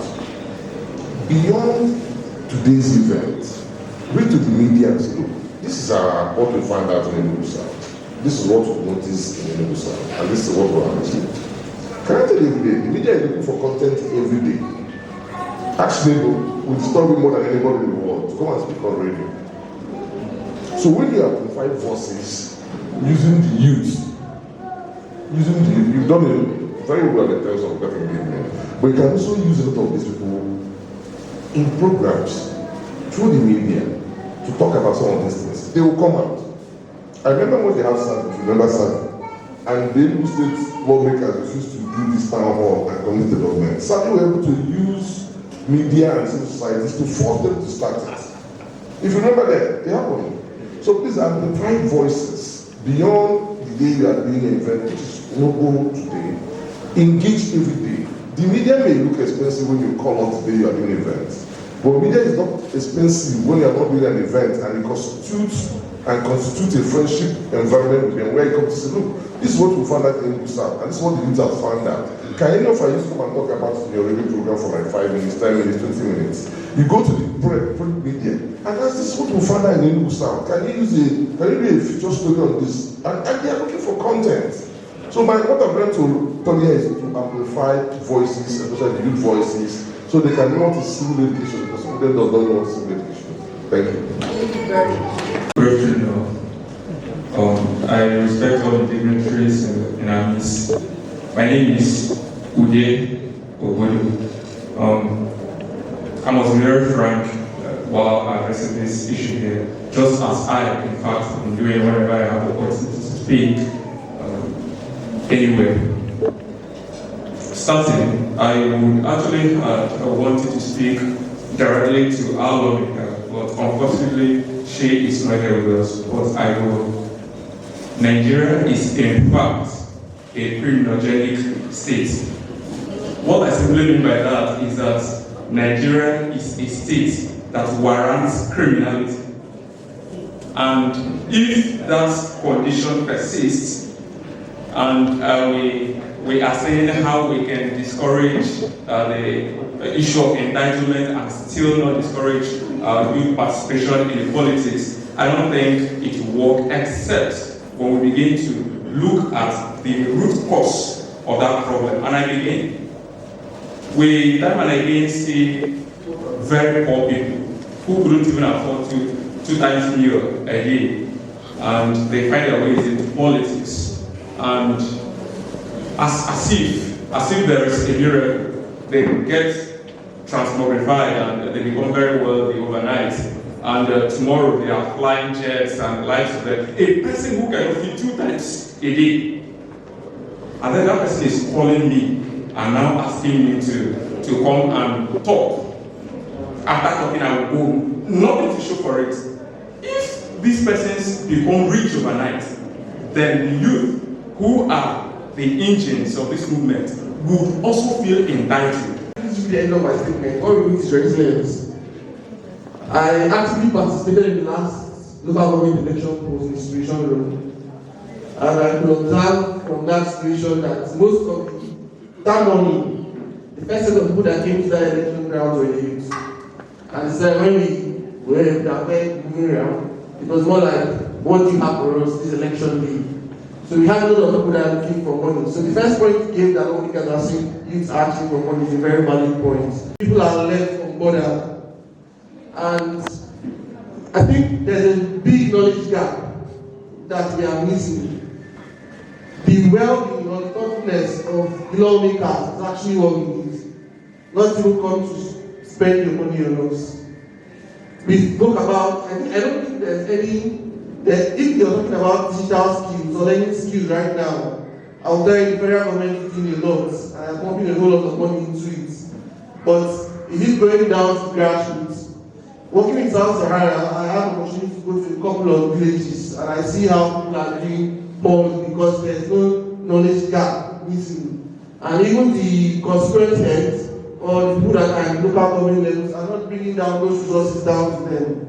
For example, we have friends that are training technical talents free of charge. There are hubs around that you can go and learn these skills, but a couple of persons don't know about them. After these scenarios, the next thing election comes and you're going to say, I'll do this for you, I'll do this for you. You can't leave a youth jobless and expect him not to come and ask you for money. Is that time we are seeing that will ask you? If things are being done prior to that situation, let's give you skills. Let's teach you how to do a couple of things. Show your commitment as a youth and show they're ready to work hard. Nigeria is extremely hard for everybody. It's extremely hard. So if those knowledge gap is not filled, and if you are not learning the necessary skills to make you make money, getting a job now is really difficult. I was the zonal commissioner for zonal director of EFCC 2 days ago. They had a town hall meeting like this and they called a couple of us there. And while we were having that meeting, a couple of those lawmakers were sleeping. Now, these are the lawmakers that we expect to listen to what we are saying, but that's the reaction that came from what we are observing. So if that knowledge gap is filled, and we youth, that's why I said resilience, we are in for a long team. The election that happened, those materials reach there at very late time. So if you keep me as a youth that goes to make money that day, you keep me for money to evening the first year, you keep me for money to evening the second year, you keep me for money to evening the third year, the only thing I can advise us is that we have to be resilient and keep on pushing for what we stand for. This is the only way to make Nigeria better. A couple of us that are here now, we may not be the ones to come out that Saturday morning on the street. A couple of other people will be there. So anywhere you go, try and participate. If when we were doing LUP1, LUP2, you were there, it doesn't stop you not being there the second year. Still be there, be resilient and push your struggle. Thank you very much. Okay. Good evening, everyone. My name is Valentine, and I just want to add like a minute to the whole conversation. So I think the reason why we have all we have now is because we have something that I call transnational democracy, where our leaders win the elections and serve them for 4 years. So if you win the election and serve them for 4 years, and then you want me to vote for you the next election, the least you can do is fund the person eats for the meantime, because you are already there in the government, not doing anything. You are not seeing you claim to be a grassroots government, but you don't have grassroots participation, you don't have grassroots engagement. So what are you doing? Now, when it comes to China, when it comes to them saying that they are China away because they don't have, because the youths are asking for money, let's be realistic. Do you think if people want to organize anything that people will say give me money?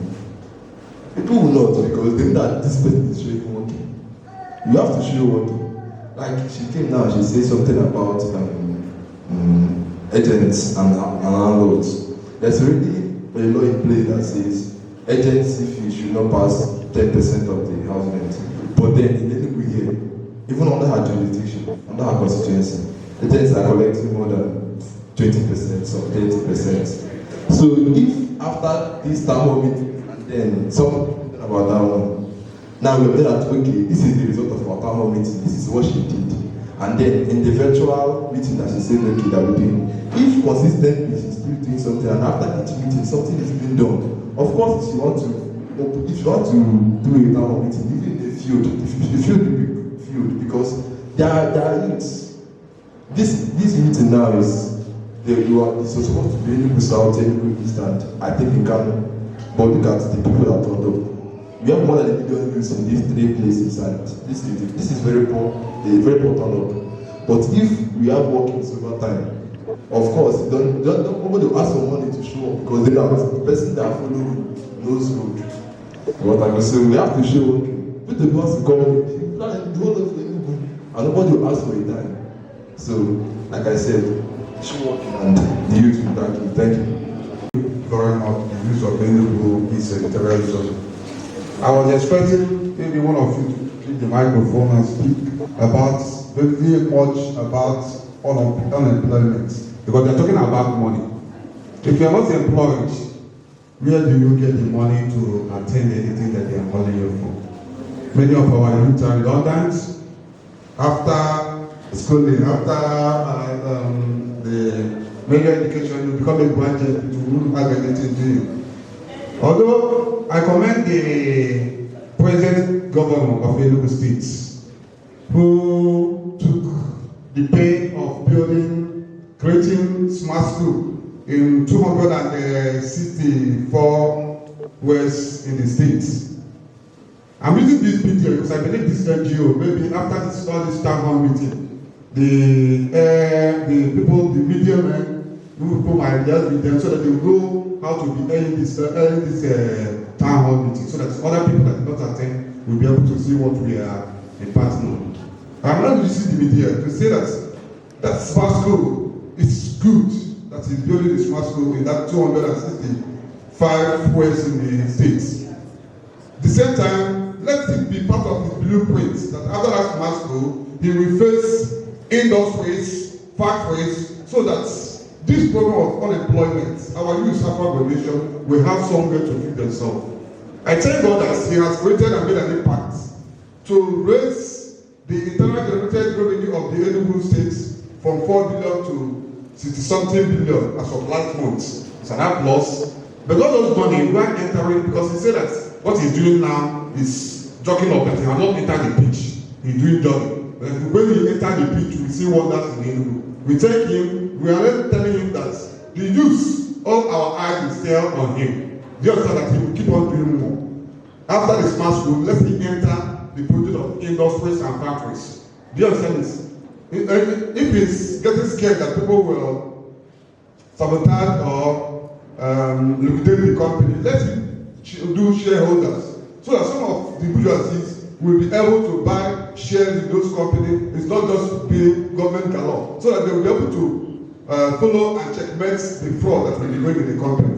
So that's what I'm saying, that with the issue of unemployment and this issue of money to be tackled through this creation of industries and factories. Thank you. Third question. This one deals with collaboration and communication.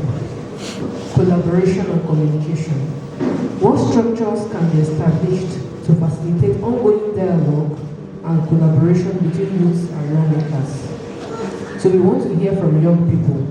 We also want to hear from our stakeholders, because whatever we're saying here, we want actionable steps to come out of them. And it's from what you say that we can build actionable steps. So what structures can be established to facilitate ongoing dialogue and collaboration between youths and lawmakers? Yeah, thank you very much. My name is Dr. Sochi Bosuji. I'm a final year law student, and I've been living in Enugu State, Kano West, to be precise, since 2017, although I am from Imo State. First of all, before I make my recommendation, I want to say this clearly, that our votes do not count. That is the truth. Because before election polls, the winner of the election has already been determined. It happens everywhere in Nigeria. I was a candidate, I was a councillorship candidate in my ward during the purported 21st September Imo State local government election. The election did not hold, but results were announced, winners emerged, and today they are in offices. Now, even in states like our Enugu states where elections actually held, it is obvious that the winners were already known because the same party won everything. The same thing in other states. So the point I am trying to make here is for people, especially young people, to come out and vie for political or public offices, it shows that they have something in them that they want to bring out or they want to contribute to the growth and development of that particular constituency.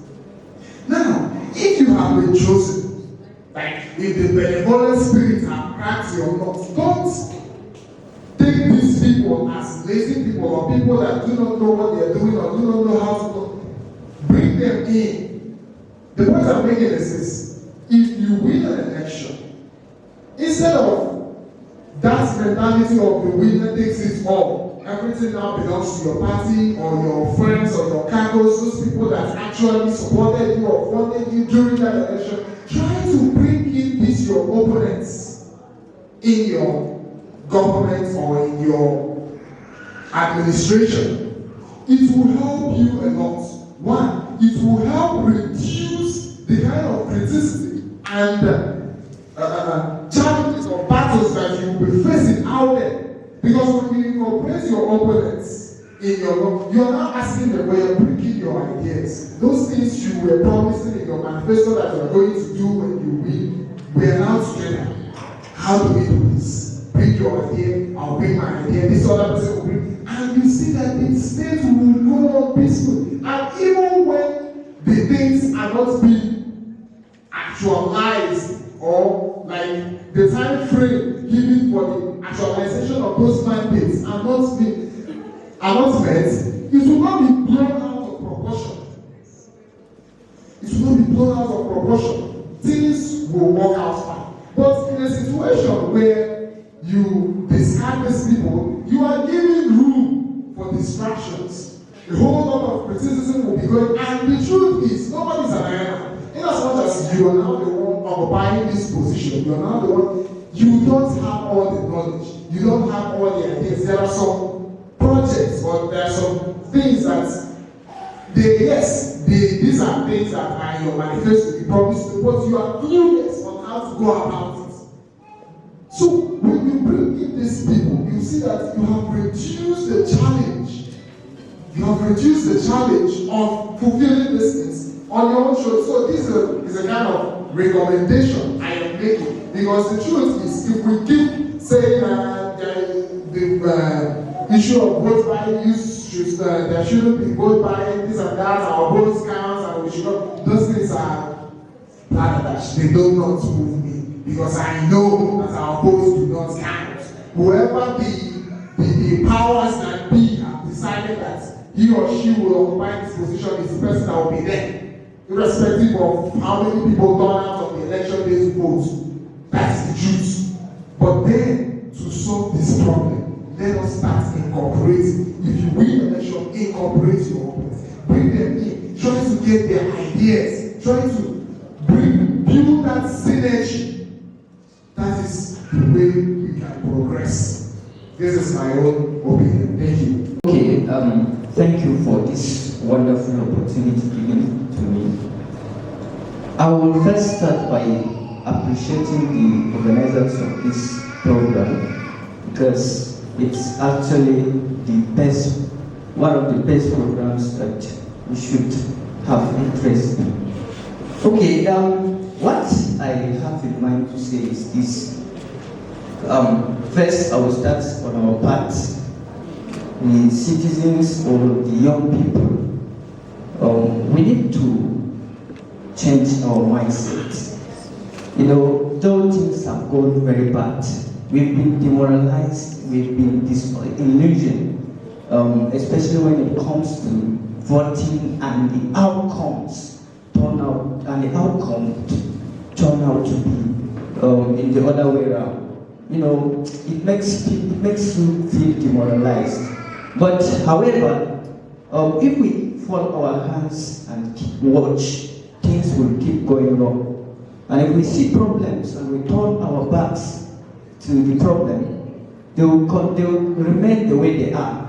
So we need to change our mindset and keep putting in more efforts. So pertaining the question that was asked, I think what I want to say is that the lawmakers should have this kind of programs, town hall meetings, as part of their agendas. As part of their agendas, the lawmakers should always have it as part of their agendas. When they come for campaigns, we should always put it into their ears that town hall meetings should be something that must be prioritized, where we can have time to, always have dialogue with them to say our mind the way we are having today. Thank you. Based on the existing protocol, in answer to our question, I would like to just make this statement. Our country, Nigeria, today is a very, very devastating state. We don't have a functional system. Our system has failed us. So the proper realization of these facts will help us know that we have a lot of work to do. Lawmakers, young persons, we have a lot of work to do. So how can we facilitate communication and collaboration with lawmakers and youth? Youth, it brings a huge responsibility on us. Because we know that seemingly what's happening today is most of the persons that are in offices are not persons that wanted to be there due to the rigging and corruption that happened. So now we have to now be the change we want. When we start implementing, being the change we want to see, implementing the change we want to see, these guys come to meet us for consultation. There are persons in this country today, young persons, that have started in their community implementing changes, and the government went to meet them for consultation. So what change do you want to see in Nigeria? What do you want to communicate to lawmakers? Start implementing it in your community. Is it with regards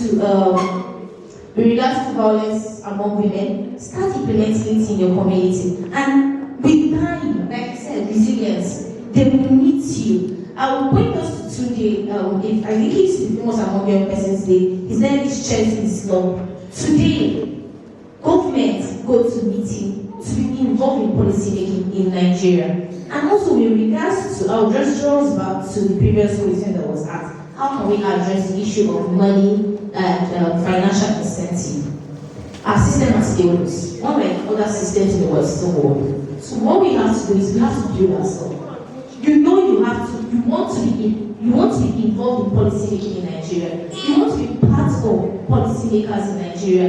Then equip yourself to be there. You don't wait for the government, because the government has failed apparently. You don't wait for them to hand things over to you. No, try. You have to attend this, right? Okay, I have to put in extra work, or I have to put in extra hours at my work to get extra money to be able to attend it. Then do that, because it's not going to benefit them, it's going to benefit you. So why wait for them to give you chicken change to attend the meeting? Thank you.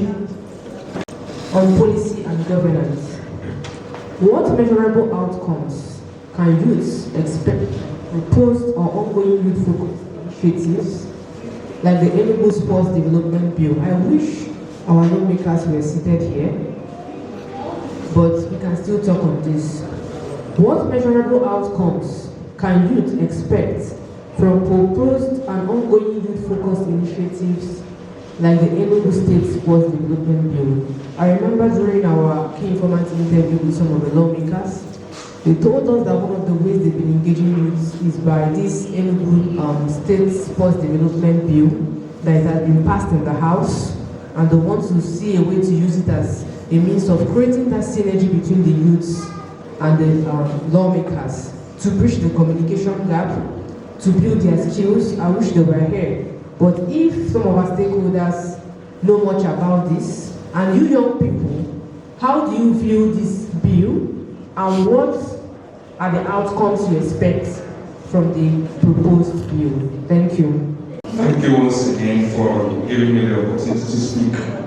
I remain Dave Ogudu. Before I comment, I must say, first of all, I have not read the letters of the said bill, and as a person who worships in the temple of justice, it will not be ethical for me to comment so well on the intents and purposes or the tenor, the overall tenor of the provision of the law until I have the privilege of being through it, but I will still make my comment. However, before making a comment, I would have to ask some questions to the lawmakers, but since they are not here, I want to ask you, Madam Moderator, Doctor, I want to ask you to pass this message. For me, I want to ask, are these lawmakers and in extension, the leaders of Nigeria, not just ready and willing to develop Nigeria? Or are we so happy? Are they so happy with Nigeria being a third world country? Because in so doing, they will be basking in the corruption which you find here in Nigeria today, and which everybody is shying away from speaking about. Because if these people are not ready, then I will have to ask myself on that question. And that question is not for them, but for the youth. I had the privilege of reading the work written by Nelson Mandela. I am prepared today. And in that work, what I found interesting is that whenever a government is being oppressive, that the people could be allowed and justified to also use a means reasonably necessary, even if that is violent, in order to oppose them. And are we ready for that? Which cannot be the question. Now, when I was reading a letter written from Birmingham jail by Martin Luther King Jr., he said, and a person just referenced it, that no oppressor gives you that which belongs to you. You snatch it from him or her, as the case may be. And the question is, are we, as we are sitting here, ready to make that necessary changes, which may be very radical, in order to get what we are looking for? I must state vehemently here, without any fear, that nations are built with the brain, bronze, and sometimes the blood of the people. Are we ready to make sacrifices in order to redeem Nigeria? Because where we are now, whether we like it or not, we are at crossroads where we either do something or we die.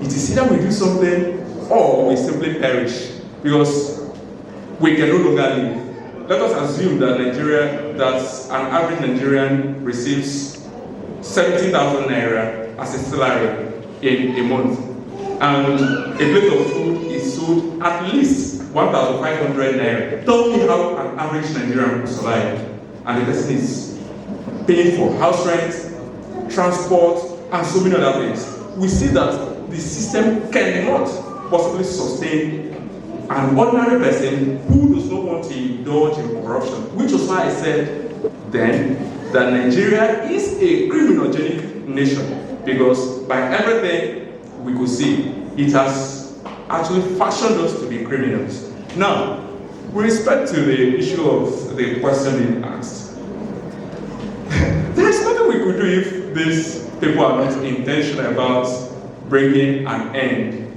to the madness we see. Make 100 news about the youth and sports. It will not solve any problem. Let me give you an example.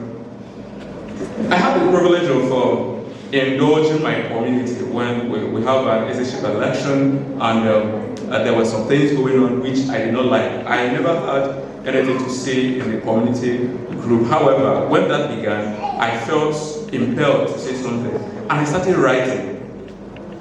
The great politicians from my state started calling me. Every day, I will receive 4 or 5 calls from prominent men.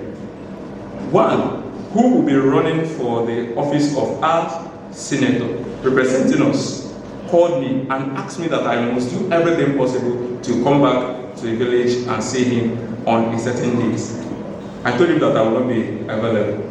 However, I was also invited to come for the town hall meeting for the issue of decision. I went there. When I saw him, I went to him because I knew him, he did not know me, and I greeted him.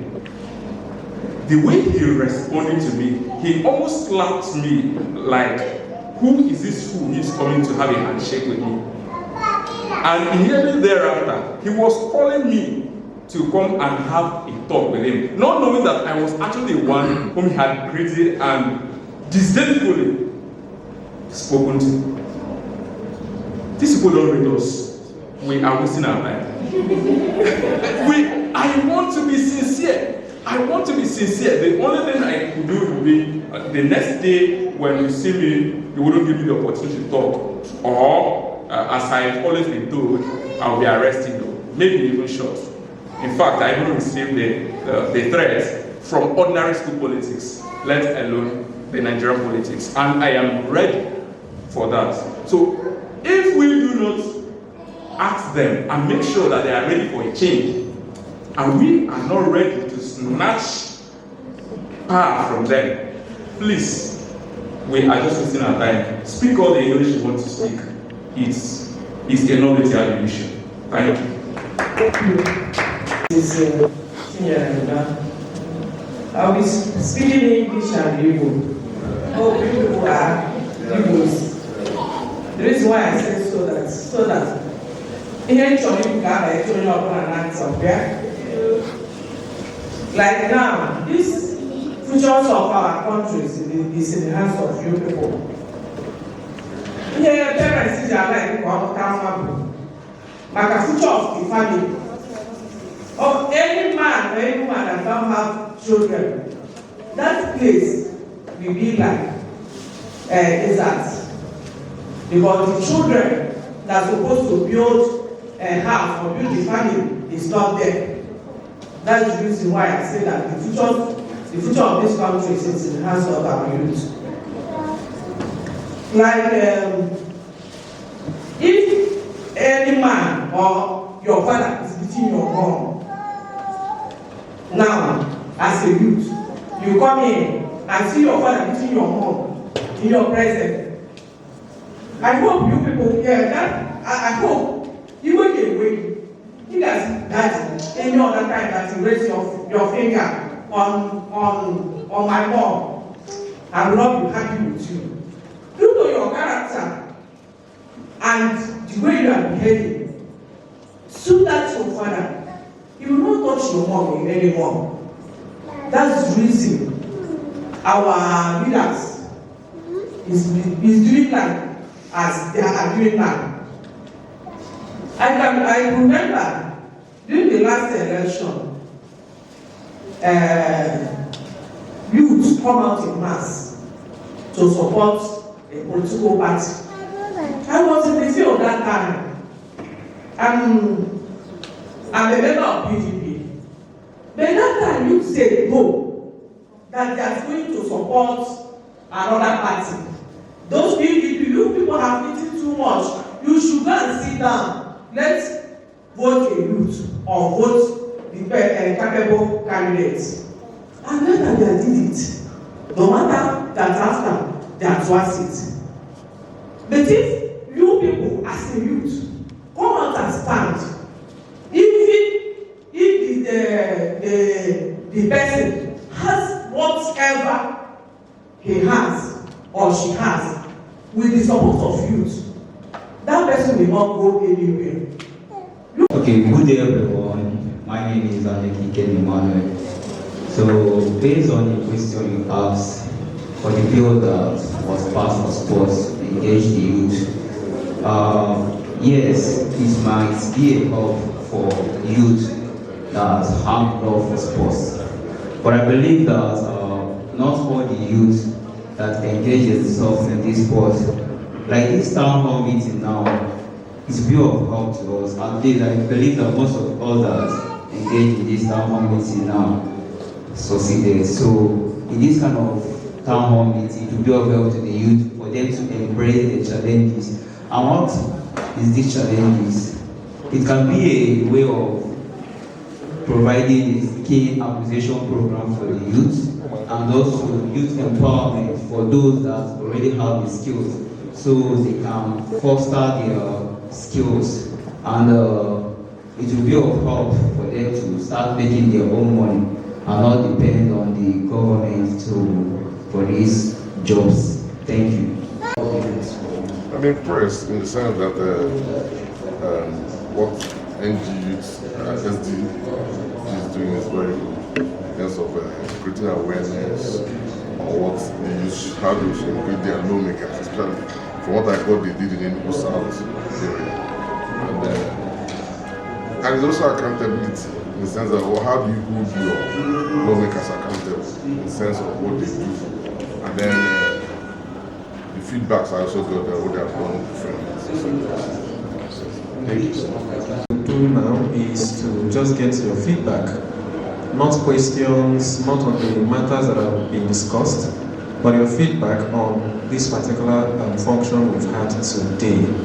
So your key takeaways from this function and general feedback, and that's it. We will call it a day from here. This one they have done very well. I'm impressed. Yes, I'm impressed. It's what I'm seeing. Then I believe the program is meant for the youth and the lawmakers. But it's so bad that we are just talking to ourselves, getting the feedback from ourselves. The program is wonderful, it's engaging. I'm happy to see young people from different secretarial districts participating, engaging their legislators, and looking for where to strike balance between the government and the people here. So it's effort making, and I must commend the organizers for coming up with this beautiful initiative. This will help to strengthen the voices in the East and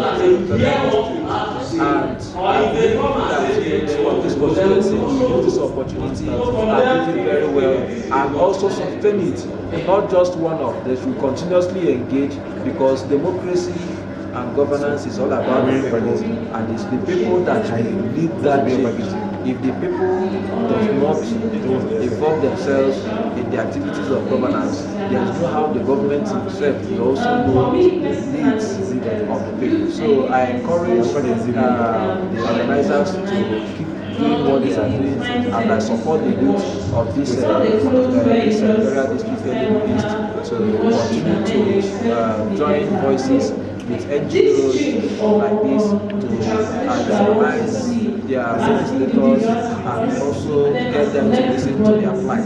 Thank you very much.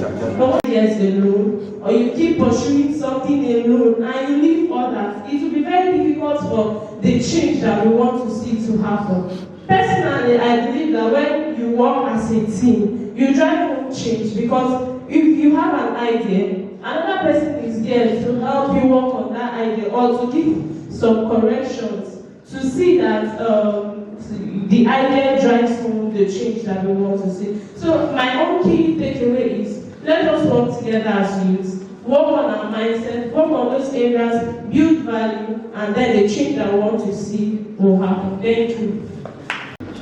I'm very happy that we have the privilege of having this sort of discussion today, and I'm satisfied to believe that gradually, although I do not have trust in Nigeria, but we will still build it, and tomorrow we'll make Nigeria a better place.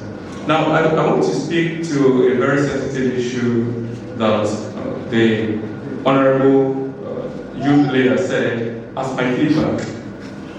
And he spoke about the fact that Chapter 2 of the Nigerian Constitution is not justiciable. I must say with all due respect that is not true. Section 6 of 6 paragraph C of the 1999 Constitution as amended said that nothing in chapter 2 shall be justiciable. However, that said section had a proviso which says that except as otherwise provided for in the Constitution. Now, that simply means that whatsoever is written in chapter 2 will not be justiciable except it is recorded in any other place in the Constitution. Now, Article 60 of the first schedule had given the National Assembly the right to make laws on all the constitutional provisions, including section chapter 2 of the 1999 Constitution. Now, the National Assembly had actually made laws on that. For example, we had African Charter on Human and People's Rights, a ratification and enforcement. That had made all the provisions of the Chapter 2 justiciable. And in the case of binary and shells, the court held that it is justiciable to hold the government responsible and accountable on things that are recorded in them. Hello everyone, I am Che Ohad, and I rightly concur with my learned brother, owing to the fact that the Honorable who have forgotten his portfolio, but the man that spoke before he left talked about chapter 2 not being justiciable.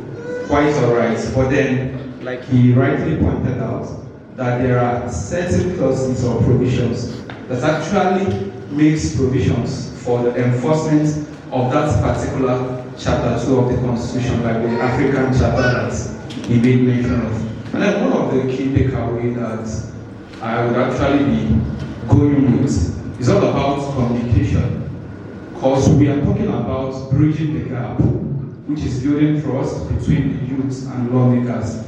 It has to do with communication. We are talking about a bridge. A gap to be bridged. Communication is actually very important. It's a key factor. You have to be here to listen.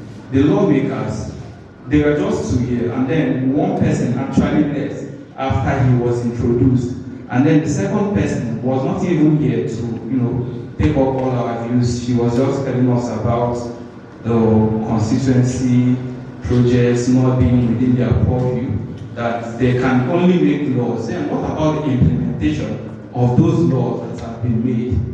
You can make laws, yes, then what about its implementation? And then someone also made mention of you not being bothered when you are making money, the government not being, should be your concern if you are actually making money.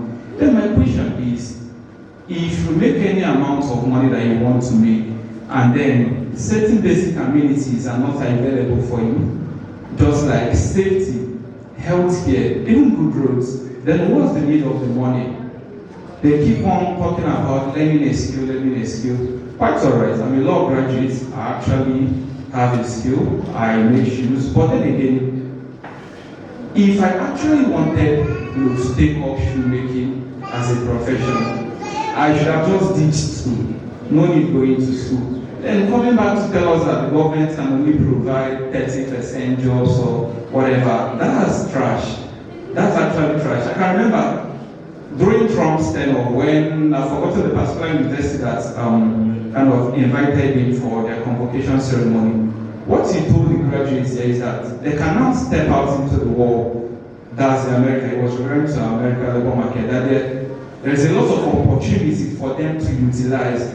But then you find that the reverse is the case in Nigeria, where the then former president Muhammad Buhari, who even told you that even with your PhD, that you're not assured of a job.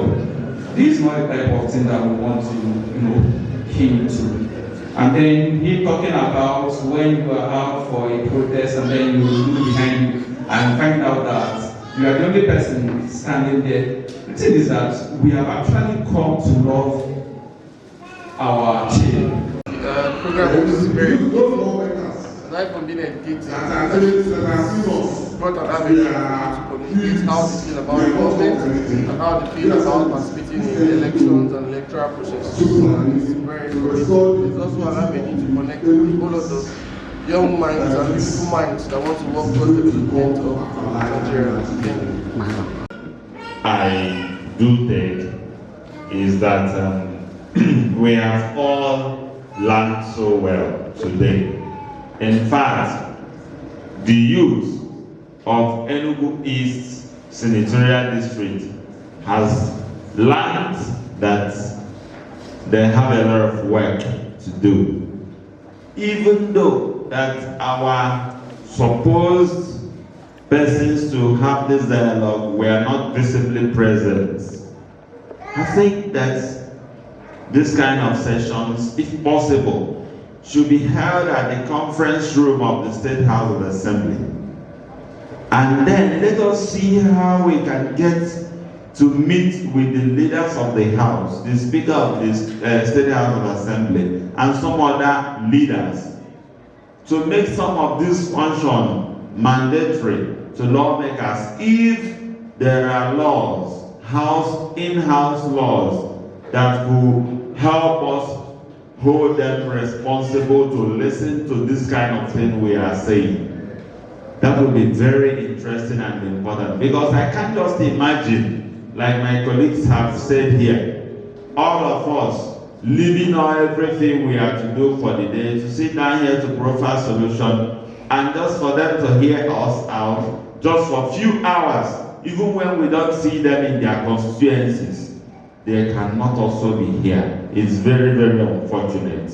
But I know that some of them who have time will watch what we did here on video, and believing that the most interesting part of it will be shown to them.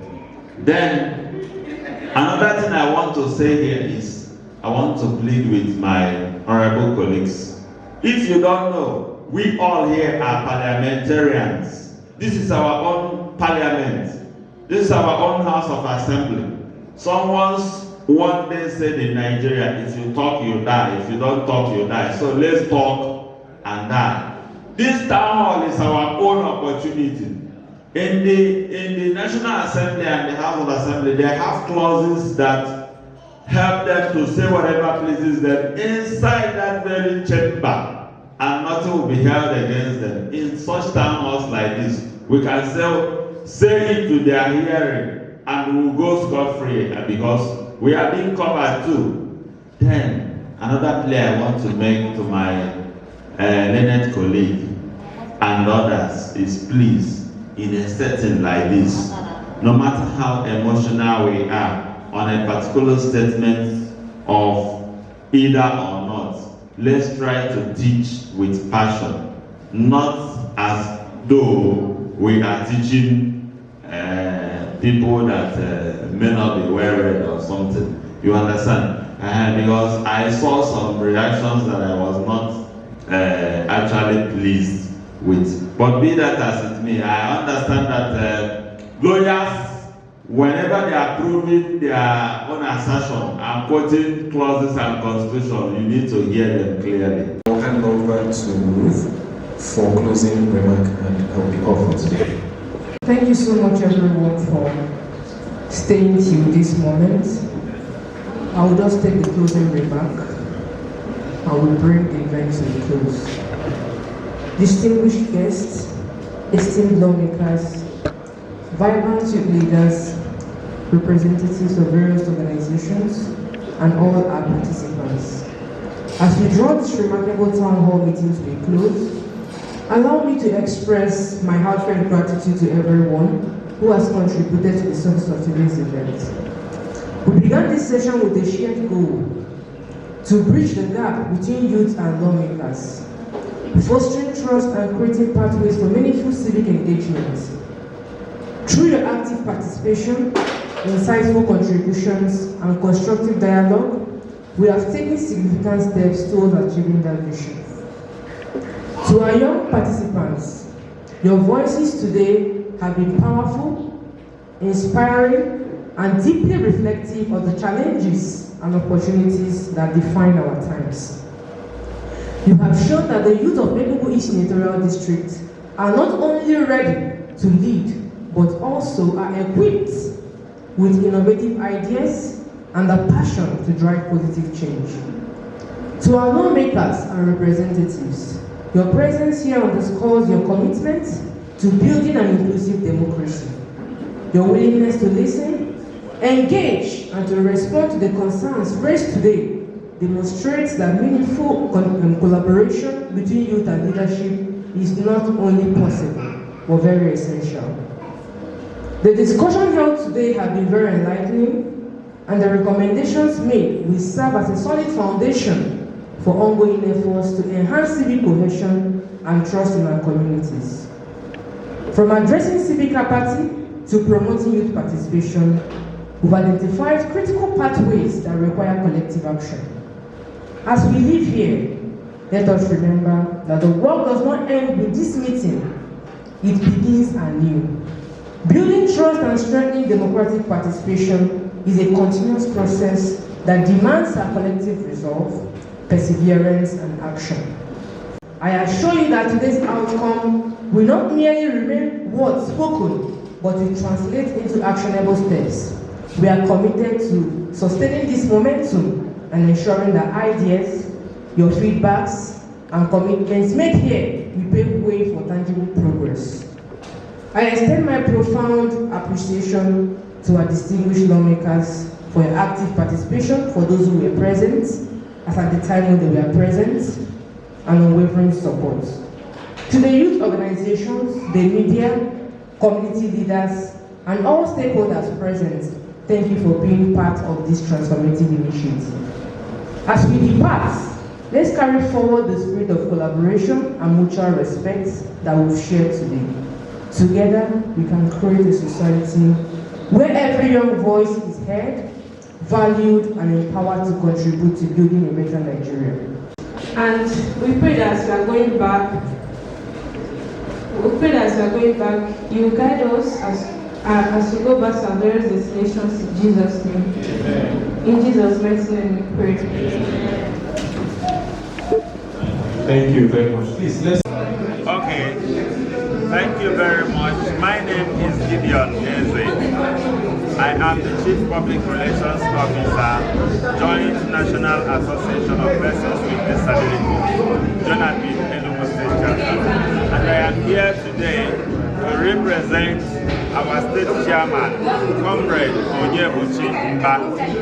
In today's occasion of elevating youth voices organized by the youth NGO. I am happy because today brought us the theme Bridging the Gap between the youth and the lawmakers. And the program has been a very tremendous one. We have learned so far the importance of joining our voices to ensure that youth participate actively in policy making and in politics. Today we have met with the lawmakers within the Enugu East Senatorial Zone, and we have had a very interesting interaction which will help everyone, especially the youth, to ensure smooth engagement and upliftment of all government actions and policies. I commend the organization today for organizing this civic engagement forum that brought everyone, all of the stakeholders together. And I must commend all our funding partners and everyone. Thank you today for your very interesting outcome. And for me, I am glad because the disability community has learned a lot. Thank you very much, and God bless you. Thank you. Let me say, like, about civic engagement, and then it's down about how about their relationships with lawmakers. Alright, so my name is Ruth Chair, and I'm the project manager for the Elevating Voices Building Trust and Civic Cohesion project. So today we are here for the town hall meeting. We just ended. The main purpose of this town hall meeting is to see that trust is being built between the youth and the lawmakers. And not just that, that the findings we had from the PII, the FGD, and the IDI, we come here to deliberate on them, to have a way forward on how the young people can work better with the lawmakers. And I'm so grateful, I feel so happy, because some lawmakers were here present, young people were here present, NGOs were here present, religious bodies were here present, local leaders were here present. And we all had to rub minds together on a way to bridge the gap between the young people and the lawmakers. What I want to say is this: young people, don't give up on the democratic system. Keep pushing, just as we said today. Sometimes your votes might not count, but it doesn't mean it won't count tomorrow. So never give up. And the way to get into the House of Lawmakers is persistence. They might not always be there for you to talk to them, but keep following them up. And one day they will see the reasons why it is very important to engage with young people. And I want to say a very big thank you to NG Youth SDGs for making this program possible. Thanks so much to Leap Africa, who has funded this project through Nigerian Youth Trust Fund. I'm so grateful I participated in this project. Thank you very much.